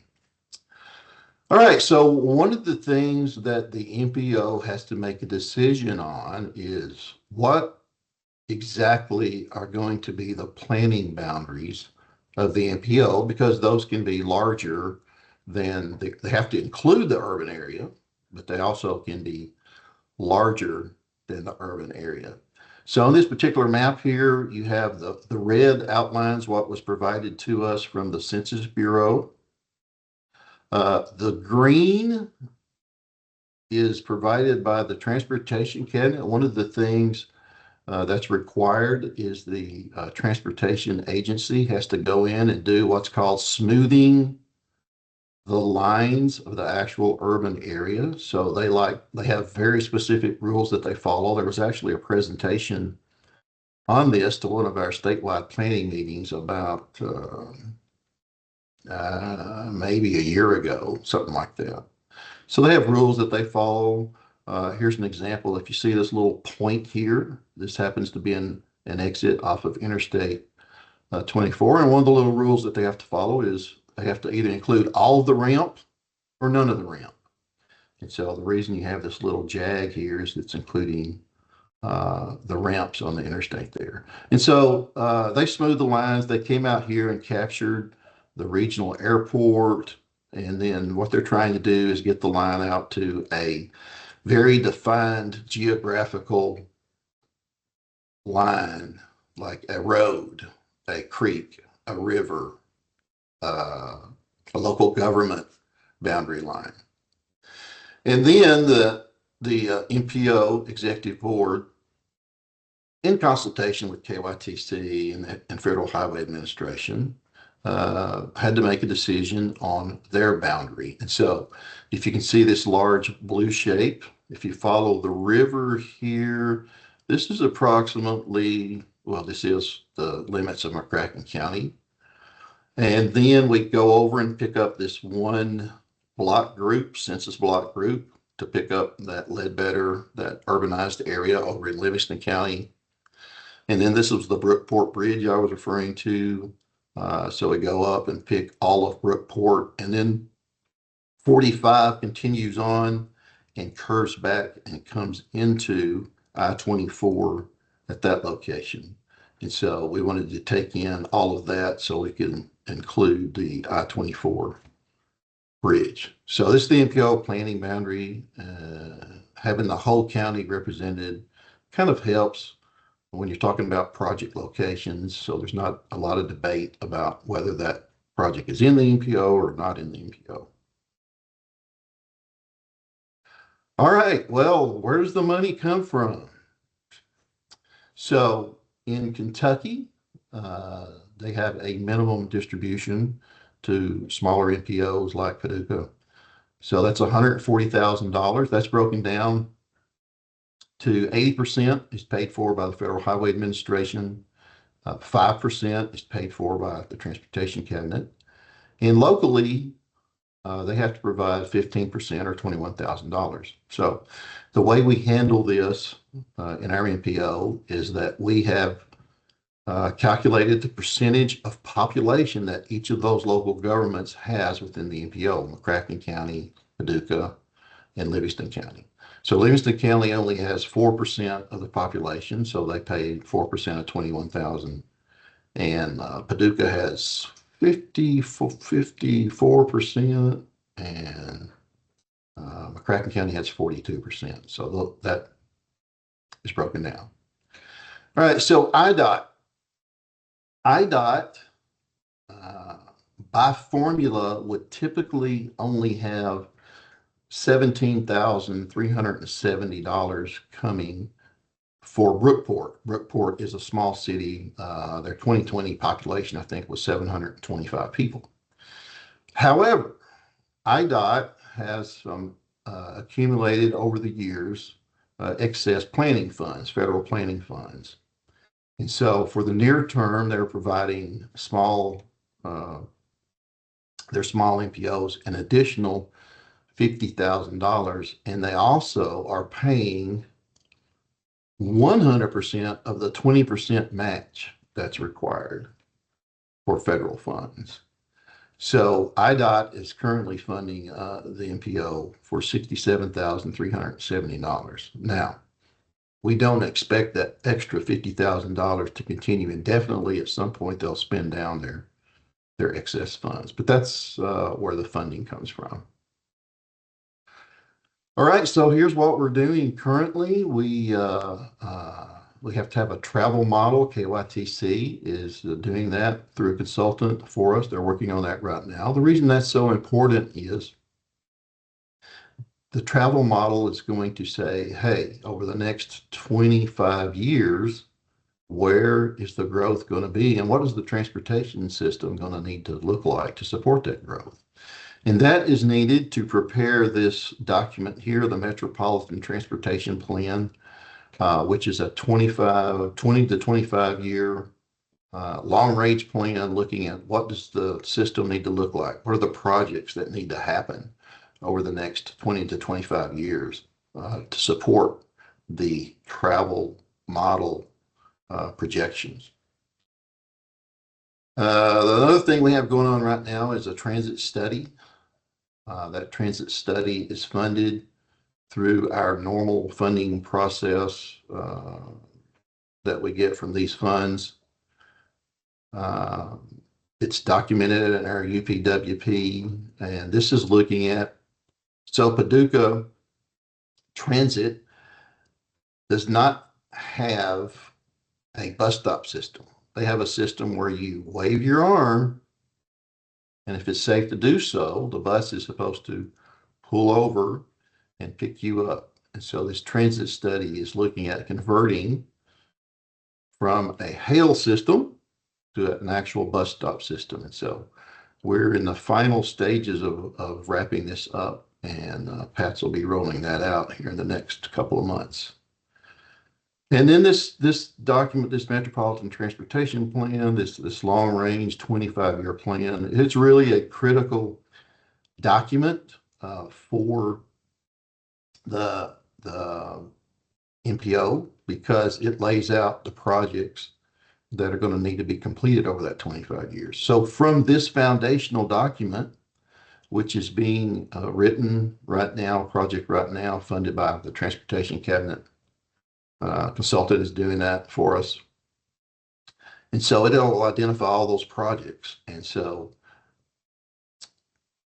in order for you to have a project in the TIP, which is that federal transportation project funding that MPOs have to have, it must be in the MTP. So we really don't have an official TIP and really can't have an official TIP until we get an approved MTP. And so the deadline for that is 3 years after designation of MPO. So we have it until the end of 26 to have this Metropolitan Transportation Plan completed. But really, that's one of the key foundational documents that needs to happen. All right, so let's talk about some challenges that we're going to have ahead of us. So that one I mentioned, completing the MTP, really, we can't, there's a lot of things that we can't really do right now because we don't have this MTP completed and approved, including having a TIP. And so it's very critical that we do that. So we're working on that right now. I mentioned the Brookport Bridge. So I'm going to stop sharing that and share something else. So I'm going to talk about that Brookport Bridge here just for a moment. Can you see that, Nathan? Yes. Okay. So this is Brookport Bridge. So I mentioned this bridge crosses from Paducah into Brookport, and then we have the I-24 bridge that crosses. So up until the mid-70s, this bridge, the I-24 bridge, did not exist. So this bridge, which carries US 45 across from Kentucky into Illinois, was the major river crossing here at Paducah.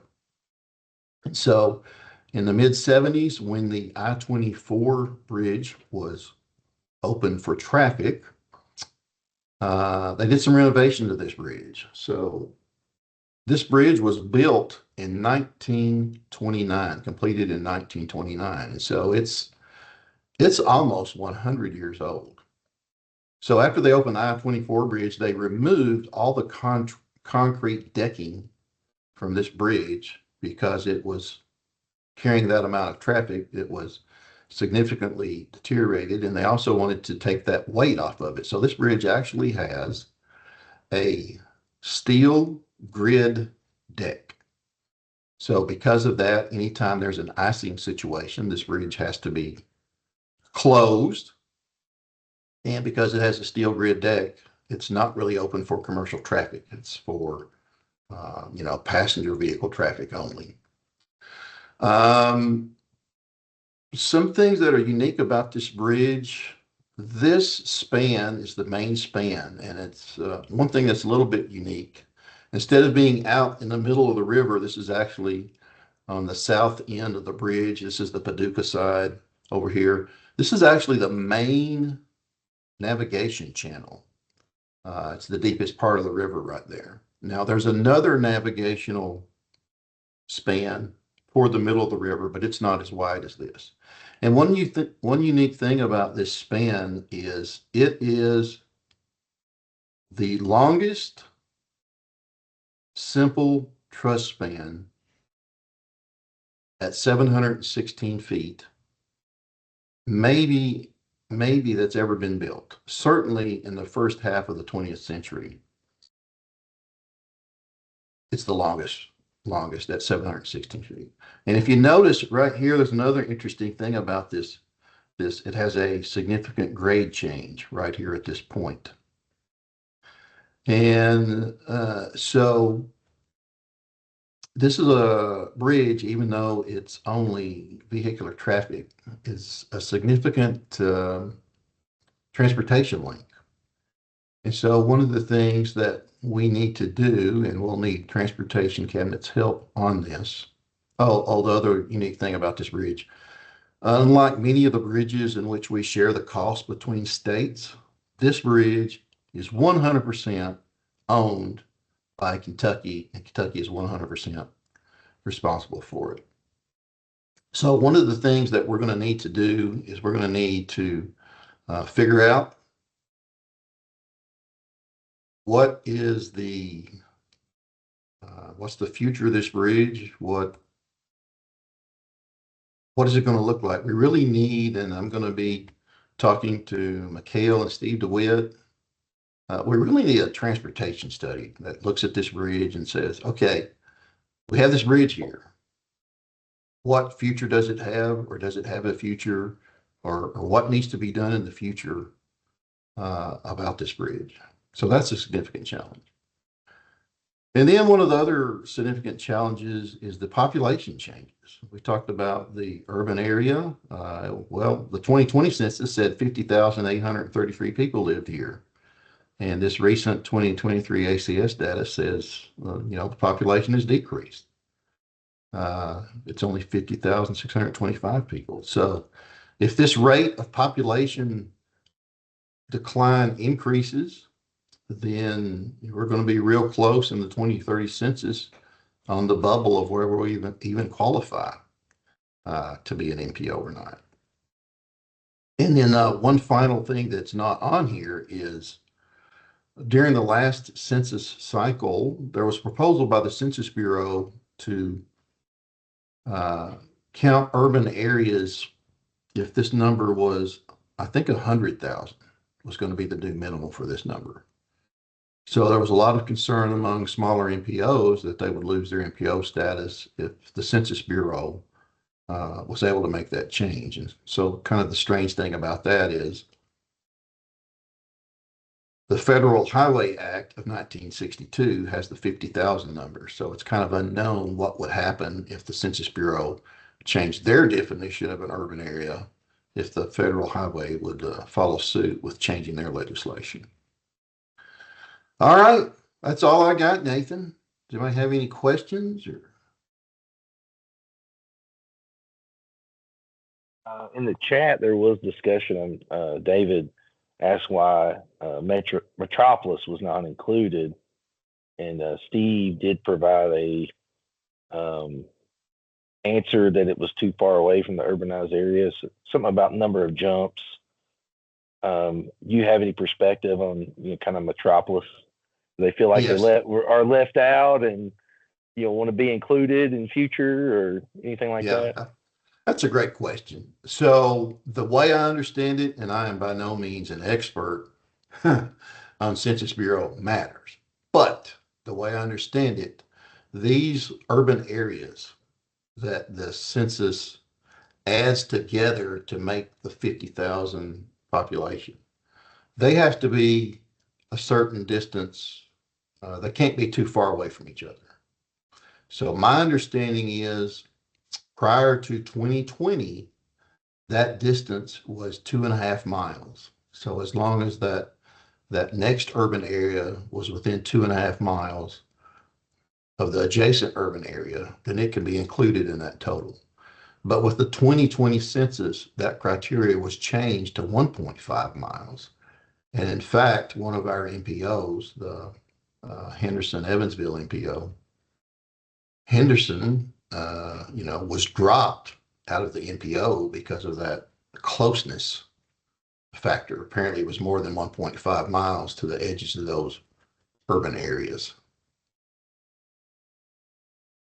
I was going to say, if you could include Metropolis, it would help with your population issue, for sure. And I assume a lot of people from Metropolis potentially live there and work in Paducah. Is that kind of a dynamic there, or vice versa? They do. A lot of people. Metropolis is almost a bedroom community, you can say, to Paducah. Cool. That's all I have. We still have a minute for questions. Very good presentation, Jim. If there's any other questions, speak up now, or we'll move on to Tracy. Thank you, Hey, Nathan. Nathan, I appreciate it. Sounds like somebody. Yeah, this is Thomas Witt. Just wanted to comment a little bit on that. And again, Jim, thank you for all the work that you've done getting this set up in District 1 as well. I mean, it was this is the first time we've had to create a new metropolitan planning organization in at least 20 years since I've been working with the transportation cabinet. So having that local support was critical. I also wanted to say, regarding that question about Metropolis, we have very little control on the transportation side over what the Census Bureau does to designate those urban areas. And pretty much all we can do, as far as I've been able to tell, is provide comments to the Census Bureau when they're establishing their rules as to how they're going to identify those urban areas every 10 years. And they can take our comments into consideration, but we don't really have any control. But what we can do, and we did this we took advantage of this option with Henderson, is if there is an urban area with over 50,000 population, we can include up to the extent of the metropolitan statistical area, which is much larger than the urban area. And that can be included in the metropolitan planning area boundary. So if Metropolis is in that MSA, then it could potentially be included in the MPO boundary, but that would be involve future discussion.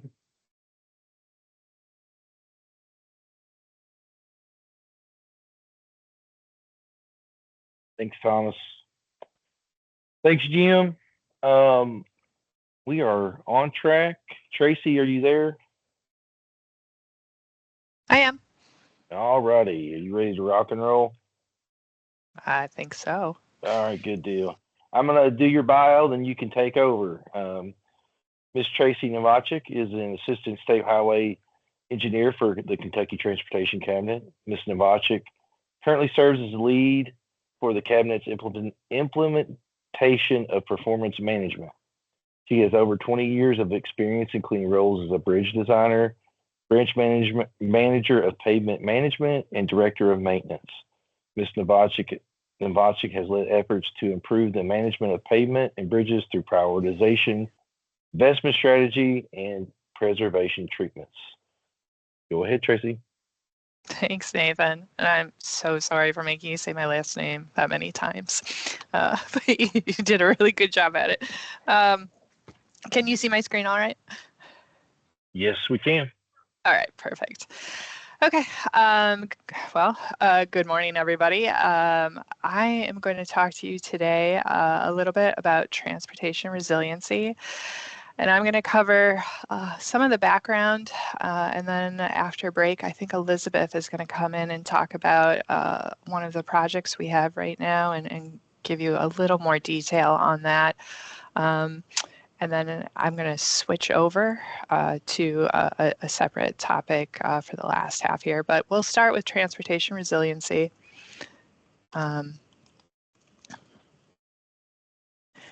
So as a reminder, or even perhaps as an introduction, when we talk about transportation resiliency, we are talking about the ability to anticipate, prepare for, and adapt to changing conditions and to recover from disruptions.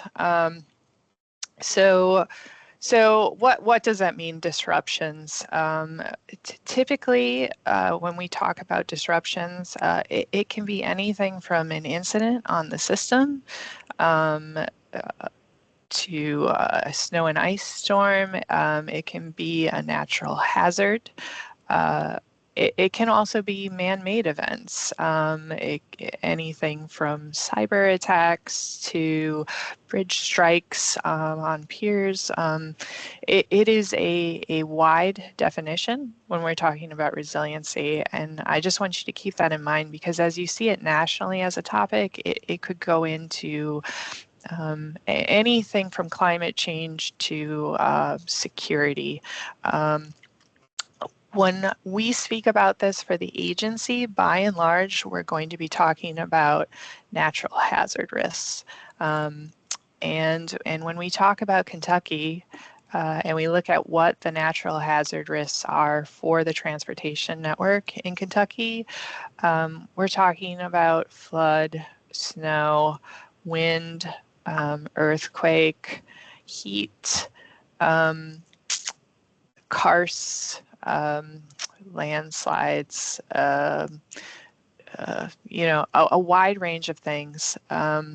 But by and large, the research that we've done so far when we look at anticipated impacts has to do with precipitation and heat, which are the two most common natural hazards that we face as a state.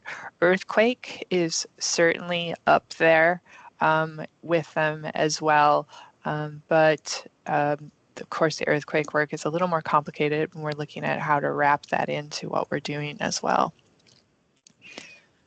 So when we talk about resilience of the transportation network, we talk about trying to understand what risks we face. And risk is typically referred to as the probability that a hazard will occur, and then paired with the severity of the anticipated impact to the traveling network. And in this graph, you can see just based on declared disasters, how that is increasing for us, and the impact to the state is certainly rising. I will say that when we talk about impacts, the most common thing to think about is the cost in terms of the dollars to recover and repair the transportation assets. But as an agency, at this point, we should all understand that natural hazards involve a great deal more than just costs. When we face large-scale events such as the Western Kentucky tornadoes or the Eastern Kentucky floods, or even a giant snow and ice storm, it requires a lot of support from across the agency, well beyond immediate response, maintenance, staff, equipment staff. It extends to almost every part of the agency as far as what we're asking people to do, where people's time is being taken away, new focuses for what we're implementing. The impacts, again, well beyond dollars and agency-wide. So just getting an understanding of probability and risk to the state, you can see just a map of where we've seen damage to the transportation network as a result of natural hazards, and you can see that there's a large cluster in the Eastern Kentucky area of the state. So we had a project open with KTC, and Dr. Ben Blandford is in charge of a lot of the work that they do for me at this moment. And what we were doing with that work is trying to understand the probability that we will see impacts to natural hazard events in Kentucky. And he worked with state climatologists and national organizations to kind of understand the trends and what we would face in the future, which is how we drilled down to temperature and precipitation as our two starting focus. So this is a graph or a chart essentially of the change in anticipated average maximum temperature up through 2050. And you can see that the high end of that chart is a 2 degree, slightly over a 2 degree difference. You can see it's focused in Western Kentucky. So what we're seeing is that our highs will increase ever so slightly, but really when we talk about what the anticipated impact is, it's this chart where what we're actually looking at as far as impact is a change in the average number of days per year with maximum temperatures over 100 degrees. And then again, you can see that the impacts are anticipated to be largely in Western Kentucky for temperature change. So how does that impact what we're doing? We have to start looking at things like asphalt binders and material selections. But we will say that in looking at the temperature change, it is something that we need to consider in the future, but perhaps not as greatly as precipitation. So this is a similar graph, but for precipitation, and this is the percent change in the average amount of precipitation per year. And you can see that in the upwards area, you're looking at around 7% more precipitation, and that kind of goes right through central Kentucky with like some swaths in eastern Kentucky. But just like with temperature, the impact is really felt to the transportation network in the anticipated change in the number of days per year with precipitation greater than 1 inch. Because when you get into those higher amounts of precipitation in shorter spans of time, that's when you start to see more damage to the transportation network. And you can see that those pockets kind of bubble up statewide, but there is an increase in the eastern Kentucky area where we're expected to see more days with greater than 1 inch of rain. So KTC put this together, and this is just an example of what they provided for us, but this is looking at historical damage to the network and the anticipated changes in climate. What is the probability that we will see damage to a transportation asset? And this is an example for rain if we have more than 1 inch of rain in one calendar year. And you can see again that Eastern Kentucky is an area of concern for us moving forward. For those types of impacts. And so this helps us kind of look at where we should consider additional investments into the infrastructure when we're planning and designing and responding from a maintenance perspective. So that's one component of understanding resiliency. So resilience investments are not new for KYTC, and really, in fact, we have a pretty good history of doing work in this area. We just really haven't brought it all together as a focused response to communicate it, I would say. And I will also say that a lot of states that do resiliency work have legislative mandates to do it, and it typically involves coastal response and coastal disasters.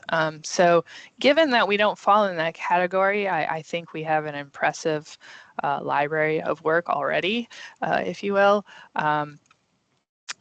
We have criteria that is being developed for the SHIFT process to prioritize projects there. We also have resiliency criteria in asset management project selection, working with KTC to look at critical routes and how to define them in terms of resiliency as part of that. Protect projects. Protect is a new funding available from federal highways. It stands for Promoting Resilient Operations for Transformative, Efficient, and Cost-Saving Transportation. We've put out some Protect projects already. In preparation, we have done repeated damage and vulnerable asset analysis. I just showed you some of the work through KTC where we look at what our anticipated climate impact is as a state. And then I'll talk a little bit next about our Transportation Resiliency Improvement Plan. Of course, I think most of us are familiar with the response work that we've done as a state over the last 2 years, 3 years. A lot of debris removal, a lot of emergency personnel working out there. I don't know if everyone's aware of this or not, but our Division of Equipment delivers water and food supplies and portable cell towers and all kinds of things statewide when we're under a disaster. And then, of course, under recovery, we all see the infrastructure projects. We rebuilt something like 50 bridges for the Eastern Kentucky flood. We've applied for grants under Protect, and then, of course, FEMA and ER reimbursements for the work that we're going through. I referenced the Transportation Resiliency Improvement Plan. That's commonly referred to as the TRIP or the RIP. I don't think we've formally decided what to call it yet, but that is a document that I won't say is required by federal highways, but in order to reduce your state match for federal funds for resiliency projects, you have to have one. Kentucky was actually, I think, the first state in the nation to have an approved TRIP. Our TRIP is very much a work in progress. What I decided to do for the document was to simply gather up all the work that we've already done as a state and place it in the document, and then use it as a jumping off place to understand what we've done and to lay out the strategy for where we need to go next. We've yet to include a listing of specific projects in our TRIP, which some states have, and that is something that we can append to it at any point when we're ready. So I think that's something that we'll be looking at in the future. The document itself talks about our climate hazards. It reviews our historic damages, and it talks about those vulnerable assets, and then our strategies for moving forward. So I'm going to just briefly touch on what our next steps are. And of course, Elizabeth is going to talk a little bit more about this in detail. But under policy and planning, we need to make some more strategic connections and weave resiliency into some of our agency-wide goals and communicate them across documents. We have a really good start on that. I think both the Transportation Asset Management Plan and the Long Range Plan connect resiliency to the Resiliency Improvement Plan. Contract structures is something that we're looking at. May not be something you think about, but when we're in an emergency, we need to move our contracts along perhaps faster than we normally do, and sometimes we need to be able to utilize our professional service agreements and some of our other arrangements with other partners in ways that are a bit outside of what the scope is phrased for. So we're looking at how to structure our contracts to give us a little more leniency and speed that portion of response along. Under investment, my open project right now with KTC is looking at the work that they did to understand the probability of the impacts to the transportation network and the potential severity, so cost benefit there, but apply it to creating a methodology for understanding how to prioritize resilience related work. And part of that is looking at critical routes and trying to add in some resilience considerations to it. One example might be looking at like access to, if there's a disaster, is there access to, say, like a school building that would be a meeting place for planning and those types of things. We are in the very beginning stages of this project, so we're having conversations about what this looks like to prioritize this work. And then emergency support considerations, things like just communication. Cell is often the first thing that goes down during a natural disaster, so making sure that we have two-way radios and sat phones and those types of things to communicate. Communication is probably our biggest challenge right now. Resilience is an emerging topic, I'll say. And the language is different between states, between efforts. So just understanding who we are and what our work is, and then maybe some performance measures to communicate it in the future. I'll throw this slide up. These are some resources if you want to read a little bit more about it or see where it's interwoven. The asset management plan touches on resilience efforts. The long range plan has components. There is a Kentucky Enhanced Hazard Mitigation Plan developed by Emergency Management. And then we have some of our research projects listed here with KTC, and we have ongoing work as well. So that is the resilience component. Nathan, do you want me to pause here for questions? Yeah, that's what I was thinking. If there's any questions before she jumps to discuss a performance management tool. Now's your time to get the questions to the person that talks about resiliency or does resiliency for the cabinet.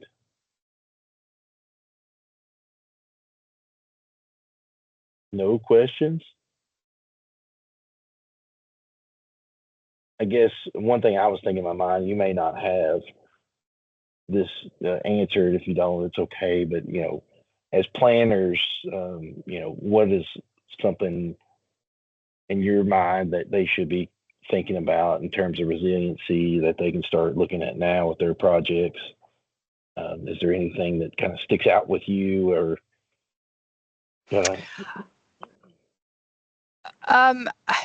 I think that looking at where there is potential for impact and further considering further armoring is one thing. In the work that Elizabeth will discuss, one of the items that came up was looking more at corridor planning to understand our critical routes and to make sure that those are resilient routes for us. Was another item that came up. Of course, that's more long term. I would expect. Okay, sorry to put you on the spot like that. I know things are we're still at we're barely scratching the surface with resiliency, I think, and we're trying to get some of those things nailed down. So you can go on to the next presentation that you have. Okay. All right, so Nathan asked me if I would talk a little bit about a dashboard, so I'm going to breeze through a little bit on the performance program for you and introduce a statewide tool that's available. And I will try to do this very quickly to get you, keep you on track. No pun intended for this program. So as Nathan mentioned, I'm charged with creating a performance management program for the agency. Why would we want performance management for the agency? Well, we want to be able to look at our investments. We want to be able to communicate what we're doing to each other and to our stakeholders. And also performance management is deeply connected to knowledge management. I think a lot of us spend a lot of our time trying to find some basic information in the cabinet and communicate to each other. So this is about trying to document and develop an understanding of what we do. So when we talk about performance management, we are not talking about performance evaluations. That comes up often. We're not talking about report carding, so long as I'm here. Data-only decision-making is not possible. Data is but one element of the decisions we make, and we're not talking about building a top-down reporting system. We are working as hard as possible to make sure that it is for both the leadership and for the branches and the engineers within them. There are three major components to performance management: communication, investment, technology. We want to develop a culture of performance management and an understanding of how we use it to help our knowledge management as our staffing changes and our experience levels change, how it can help empower us. We want to look at our investments to make sure that they're giving us what we intended from them. And then what I'm going to talk about more today is just the tech portion. Developing a single source of information as a foundation for performance is a huge technology project. Our data as an agency is not clean and it is not consistent. So when we walked into developing a dashboard and a reporting system, it's an important tool for us, but a large project. You may remember, you may not remember, we spent about a year sitting down with every division and with the districts to talk a little bit about performance management, for asking them, what do you want us to communicate to help support what you do? That rolled up into about 500 performance measures, we'll call them, for the agency. Obviously, we can't report 500 performance measures. That's not effective. We have looked at what came out of that, and we are just starting to try to visualize them. It is an ongoing project, but we're looking at how to make what we heard come to fruition. The program itself, the dashboard, is called TRACK, Transportation Report and Analysis for Kentucky. Provides access to data at local and state level to help us identify projects and operations that make a difference in local communities. Our goals as a team are to make decision-making data accessible, to provide a clean and easy to navigate experience, and to refresh that data as frequently as possible. When possible, we tap into the database so that we're getting nightly refreshes on that data. And we want to reduce the burden on subject matter experts. So we're not asking anyone to make us an individualized spreadsheet that loads into our. We are going directly into the data where possible. We started by doing a gap analysis, and I just tell you this because this is something to consider. We are looking for people to use this dashboard to tell us what they want to see. If there's something that you would like to see on there, we would be more than happy to look at it, but we do need a good data source to go into. We can use a spreadsheet if it has even if it's stored someplace where we can access it, and if it has consistent data and it doesn't change format, then yes, we do load data from spreadsheets as well. We try to create most of our visuals off of TED, though, where possible. So the dashboard, what it has right now: asset condition, contracts, the 6-year plan, change orders, some snow and ice response, some employee summaries, and then an exploratory data tool that allows you to tinker with it. What it needs is more documentation, it needs cosmetic improvements, and we need people to use it and tell us if there are issues, if you find a problem with the data, if there are other use cases. So there are 4 parts for TRACK. One is a written report that is in print. It is editorialized. It provides the story behind the data. Then there is the dashboard. It gives you overviews and detailed views. There's an exploratory data analysis tool that allows you to create reports and customize what you're looking at. And then there's a data hub that has a catalog that describes the data, gives you a description of the contents, and you can download it for further use. We want it to be an interactive self-service platform that is essentially the single source for what you're looking for. We do not want it to overcomplicate existing workflows, and we don't want to replicate existing processes or forms. In other words, we won't recreate PDFs or things like that people are used to. And we don't want to compete with current dashboards. So with that, I will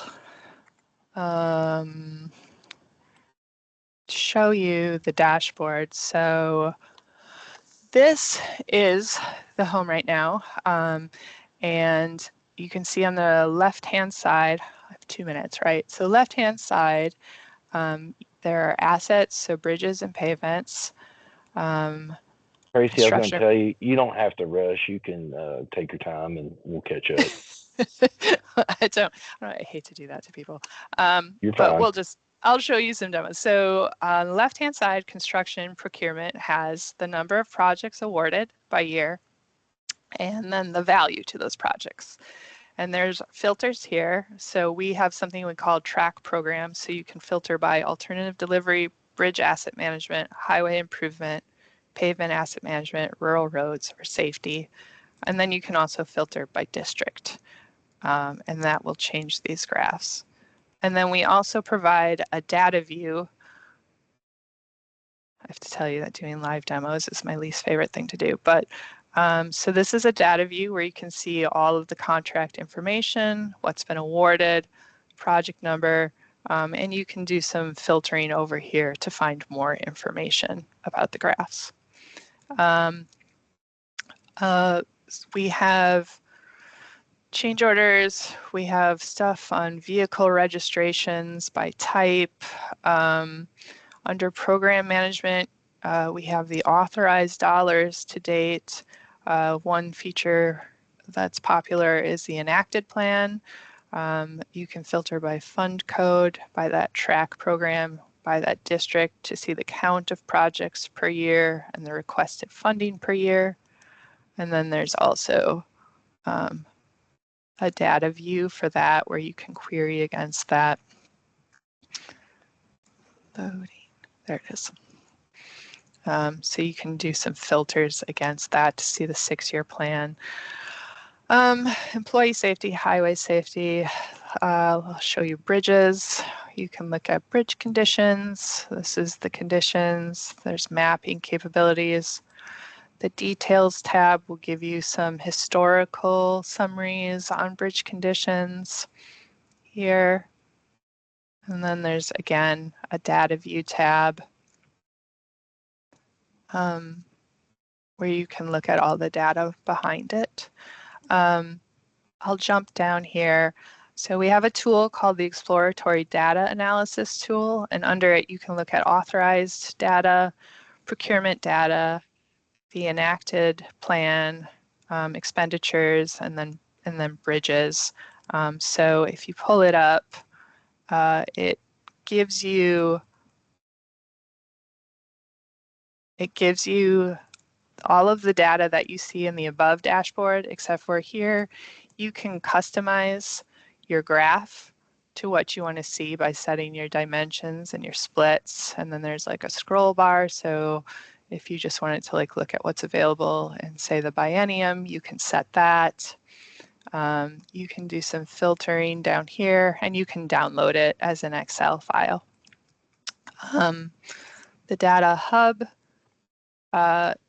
goes into each of the data sets and then tells you a description of the data if you need a little more information about what that means.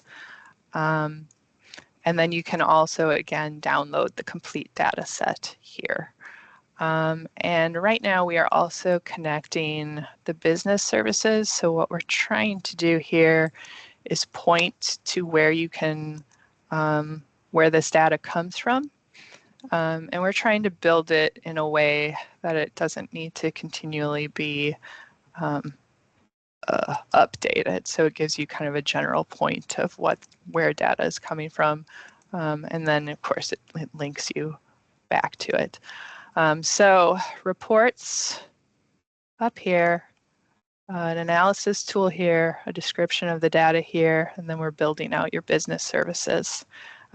What we hope to do this year is we have a design for the landing page. So we're going to clean this up. We're going to add more data here, expand the exploratory data analysis tool. And we're actually hoping to kind of get a little bit of a AI chat in here so that you can ask it questions for the year. But what we need is for people to bang around in there and let us know if there's something you'd like to see, something that fits what we're doing here. We are more than happy to entertain that. And if you see a problem, we don't have an ego. We're happy to hear about that too, because we want to make this an important legacy tool for the cabinet.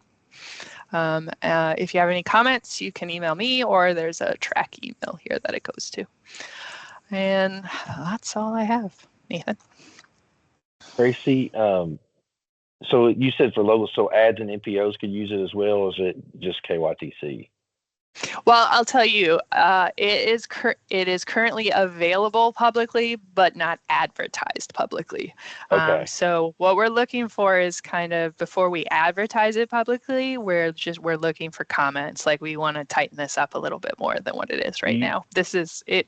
It was released to the cabinet starting in November, so it's not been out there that often. And I'm sure you can understand that when you have a team of people building something, after you look at it for a very long time, it gets hard to see where there could be problems. So that's what we're looking for right now, is for people to use it.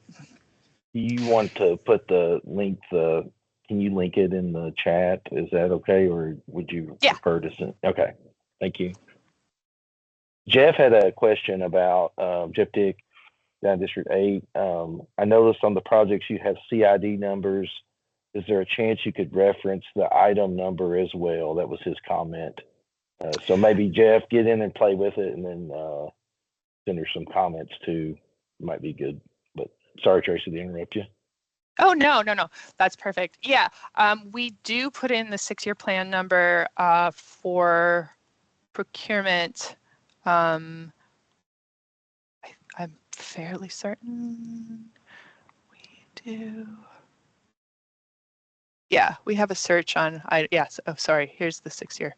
So we do have item numbers here. That was the question, correct?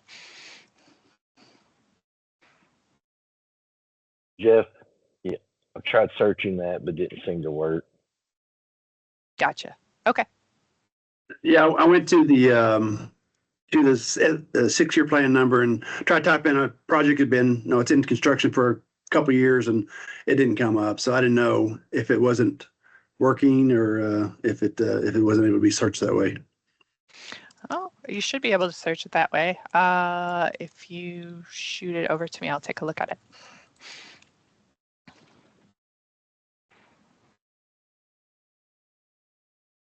I'll get with you later, Tracy. Thank you.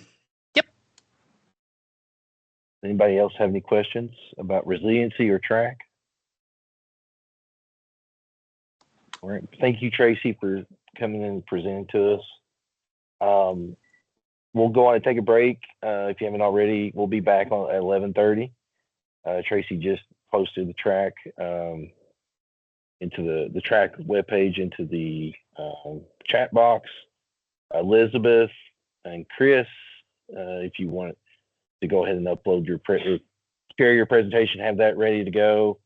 Hopefully both of you are on. So, and then we'll get started at 11:30 again. Thanks.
All righty, everybody. We're getting down to the home stretch. It is 11:30 on my clock. Elizabeth and Chris, are you guys ready to rock and roll, I guess? Yes. All right, Elizabeth, what about Chris? You on? I'm on. He's on. All right, good deal. I'll do your introductions, and then you guys can take over.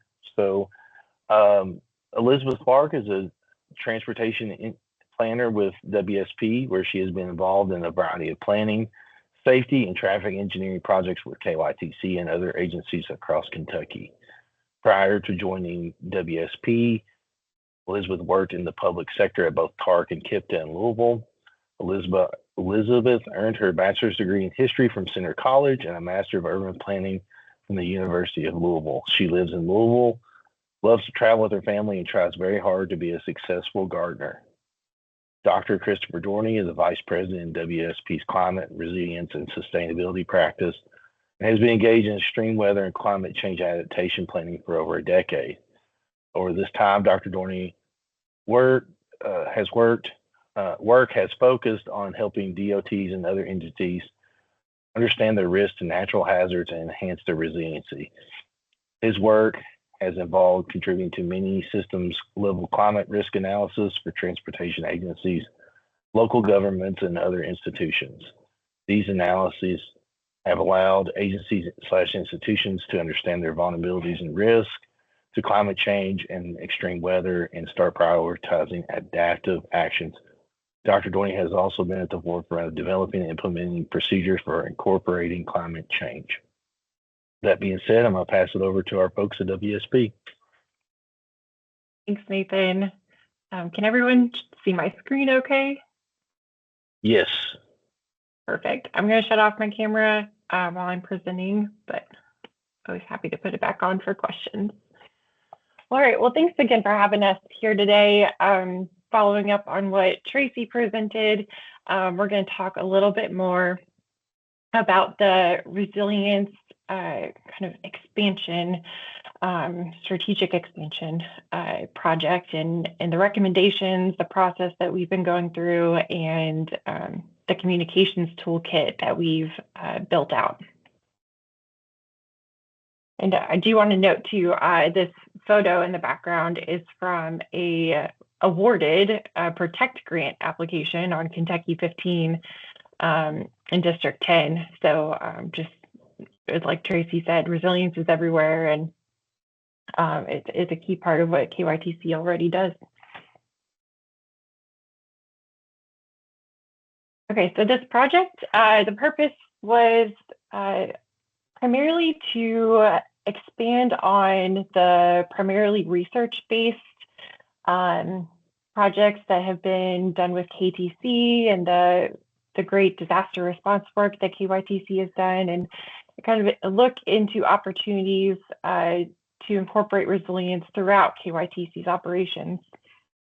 A big part of that is also to formalize the language that's used for resilience throughout the agency and ensure that there's a common understanding of what resilience is and other vocabulary that goes along with it.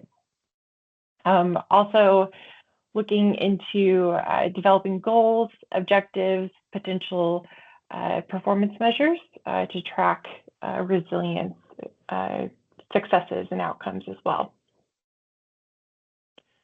The deliverables for this project are an evaluation of current resilience efforts in KYTC.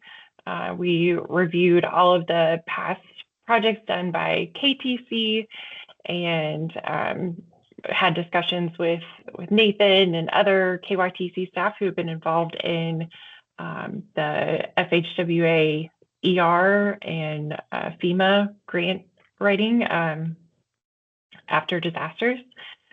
So we've had some great discussions to get a baseline understanding and evaluation of those current efforts. We also had discussions with KYTC executive leadership and all department directors that I'll talk a little bit more about in a minute. Some of the recommendations are in 4 memos focusing on goals, objectives, performance measures. We're going to be coming up with some potential design policy recommendations and nature-based design solutions that could be focused on in the future, and also approaches for identifying resilience-oriented projects, potentially other funding mechanisms. There's always protect, but what else could there be to fund the betterments that are often needed as part of these resilience projects? And then also enhancements for getting the FHWA, ER, and FEMA funds.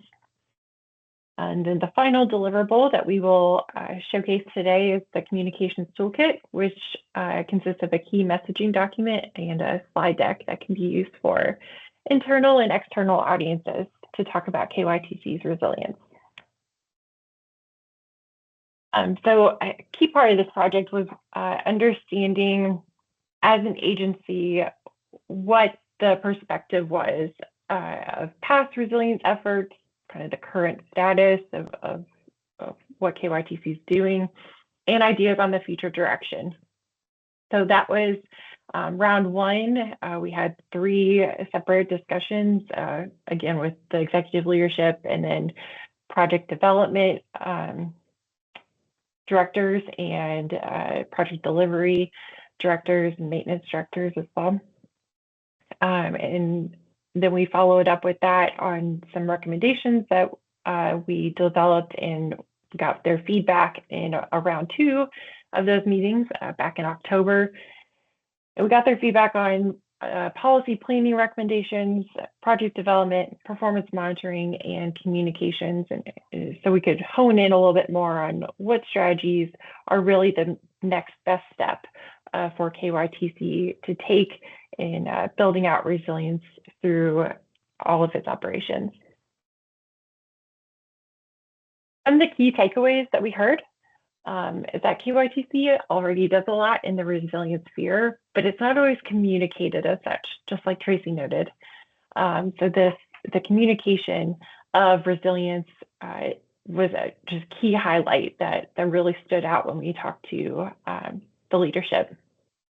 And then some of those communication needs also focused on a common vocabulary and understanding, connecting the idea of resilience and KYTC's disaster response efforts that are already ongoing. Being clear that it's more than just flooding. There's tornadoes in Western Kentucky and landslides, rock slides. There's extreme heat to consider. So it's all hazards, and really building up that understanding of those hazards and impacts that affect Kentucky. And then also being consistent throughout application and the communication was also a need.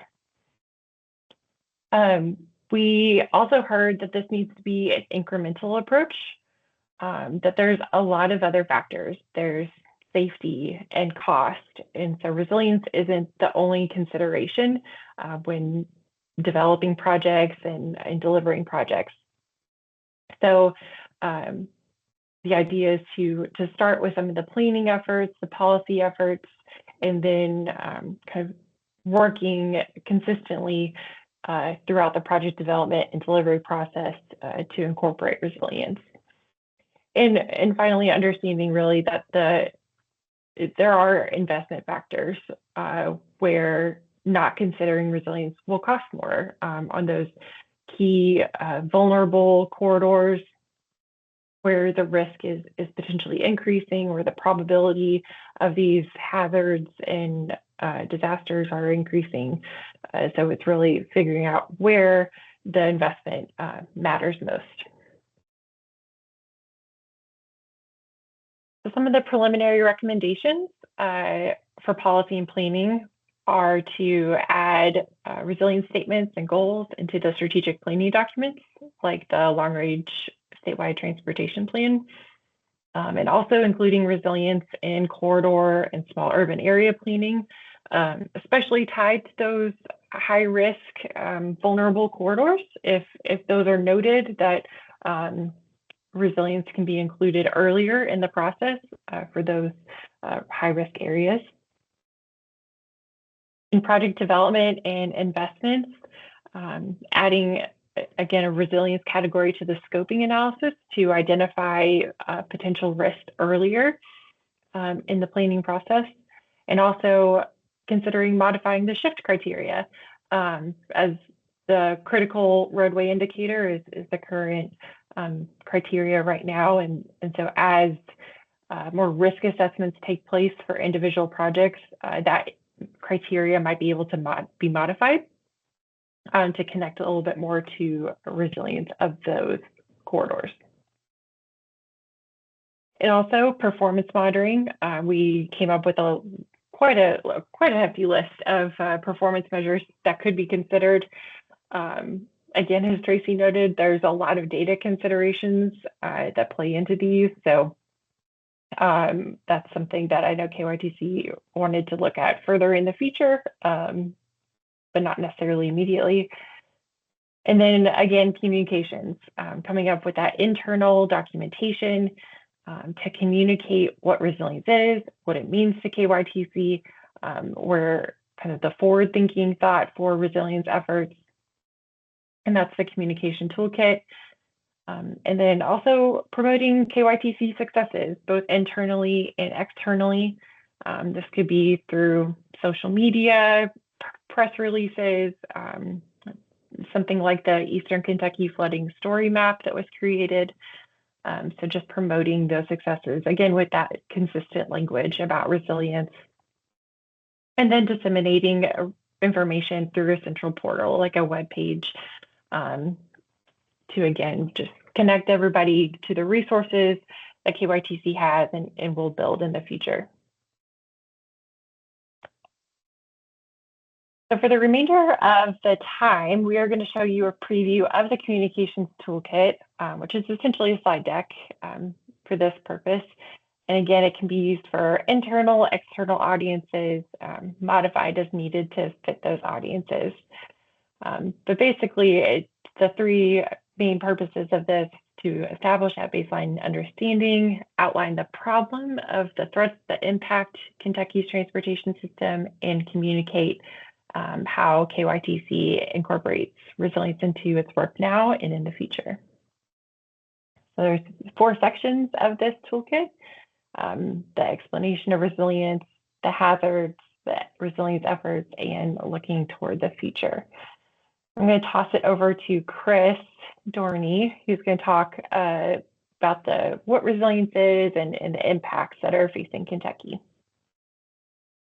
All right, thank you, Elizabeth. So we'll start out with the definition of resilience, and this is from Federal Highway Administration. I think it's a good definition, covers a lot of what the topic is all about. It's the ability to anticipate, prepare for, and adapt to changing conditions, and withstand, respond to, and recover rapidly from disruptions. Next slide, please. We've defined several other key terms, trying to align with Federal Highway as a starting point, at least for several of these. I'm not going to go through each and every one of these in the interest of time, but these are a subset of some of the terms that we've tried to provide, common definition for to help you and others at the agency when you're in your communications on this topic. Just make sure we're all on the same page. Next slide, please. So a couple of the key benefits of resilience are, of course, as we've been discussing, to reduce losses, reduce costs in the long run.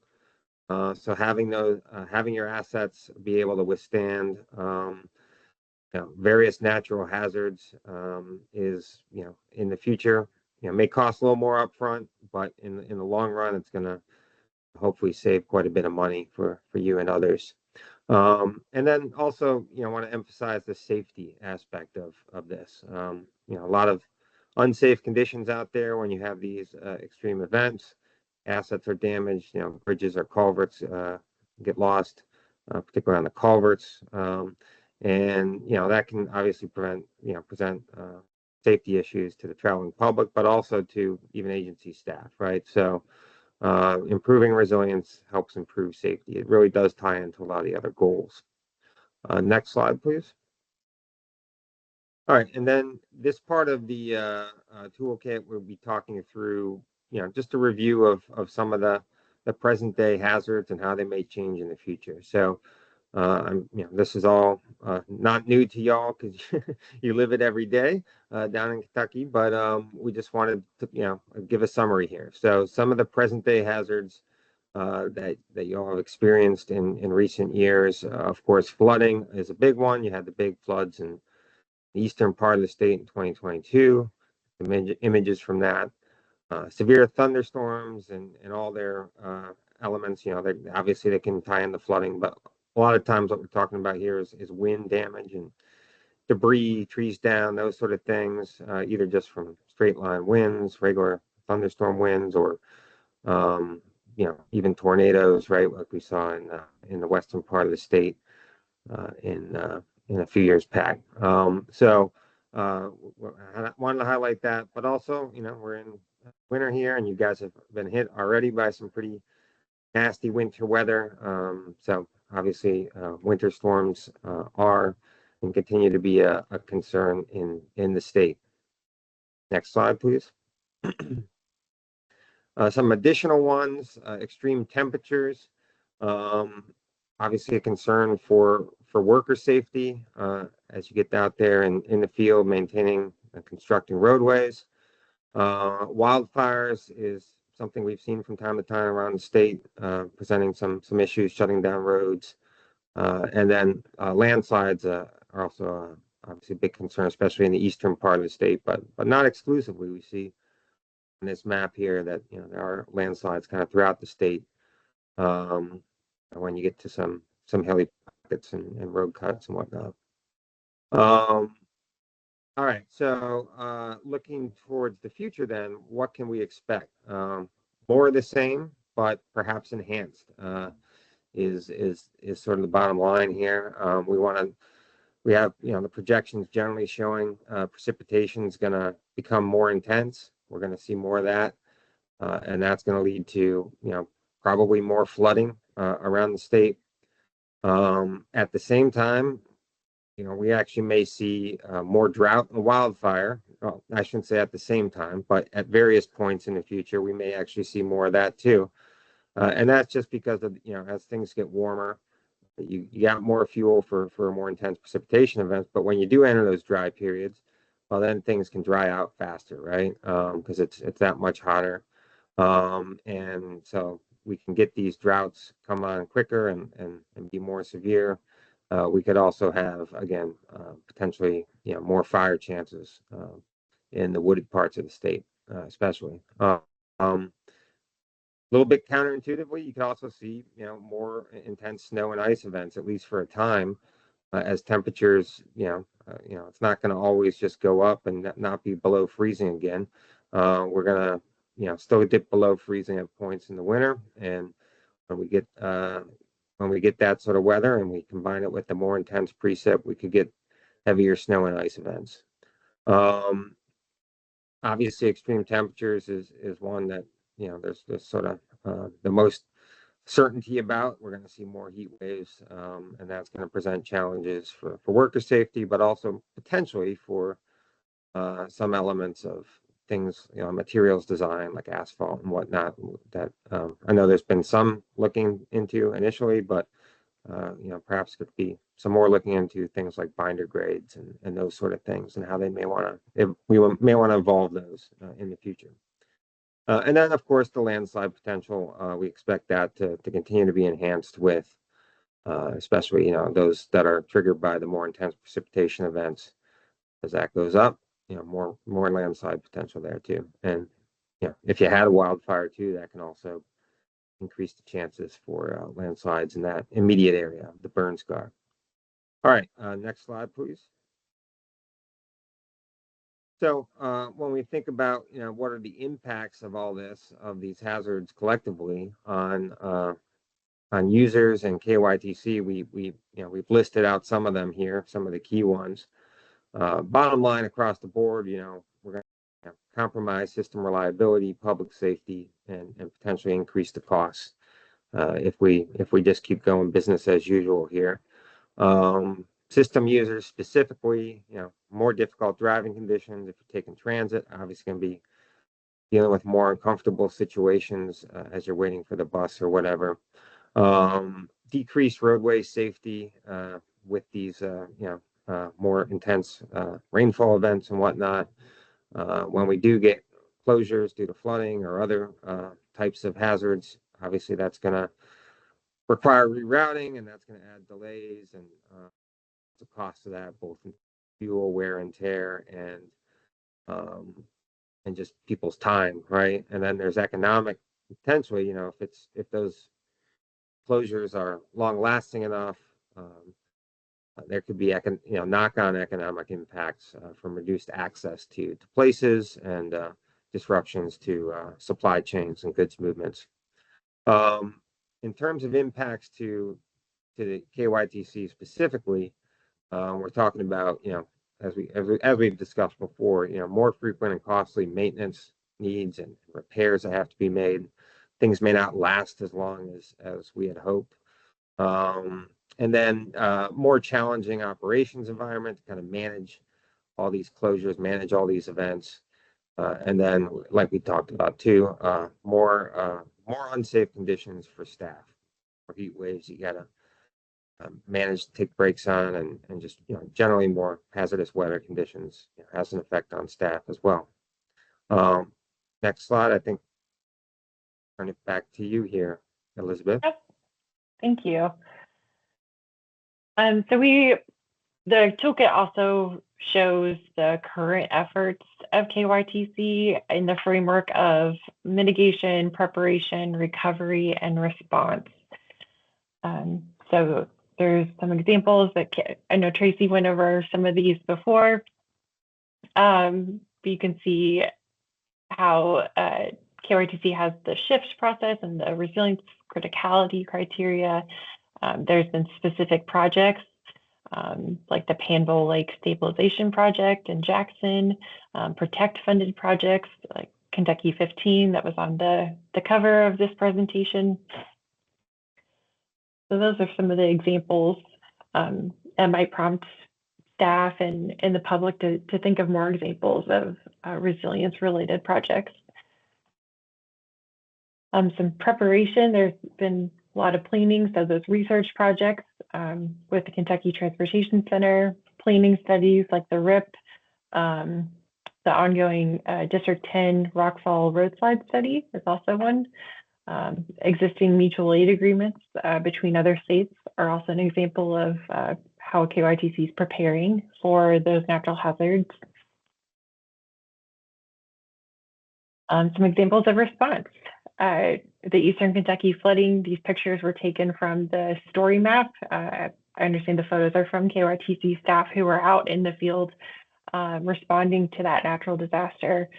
KYTC staff the Emergency Operations Center, and there's the Kentucky Emergency Management as well. And then examples of recovery. So how do you build back better and replacing infrastructure and making it more resilient? So the new bridges that have been built, funding was provided a few years ago, from what I understand, to help rebuild bridges to a higher design standard than local bridges were. So that's an example of recovery as well. And then signage replacement and just replacing anything out in the field. And looking toward the future, KYTC is understanding the exposure of its assets and people to the hazards. So they're working to understand the risk, the vulnerability, the probability in the future that some of these assets will be more affected potentially.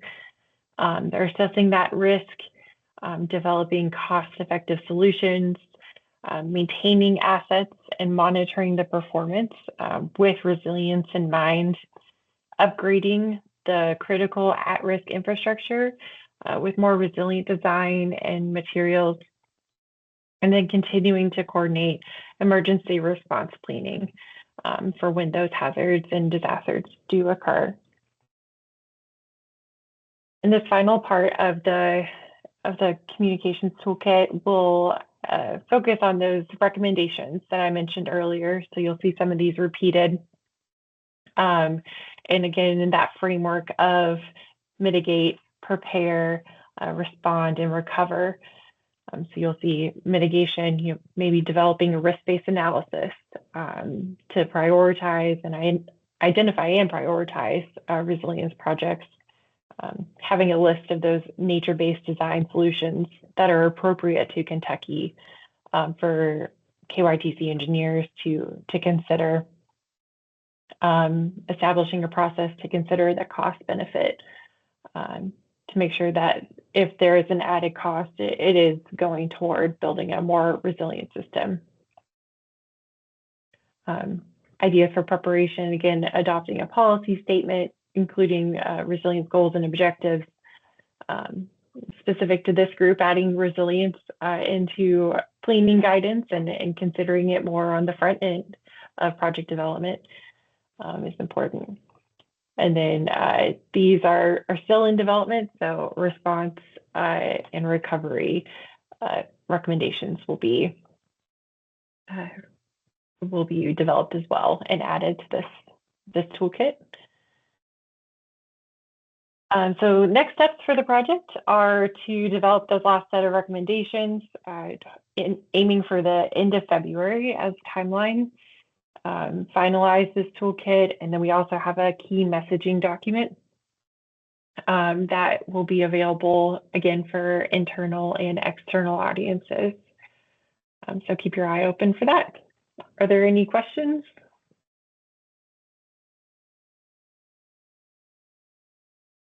No questions? Does nobody have any questions? Everybody wants to go to lunch, I think. Well, I'll just say, it's definitely a tough task to try to, work on. I think in some ways KYTC has already incorporated a lot of resiliency, and in other ways we probably have our work cut out for us.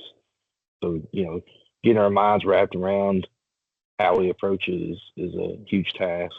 So, and is part of the shift as well as resiliency, as Jason mentioned. So.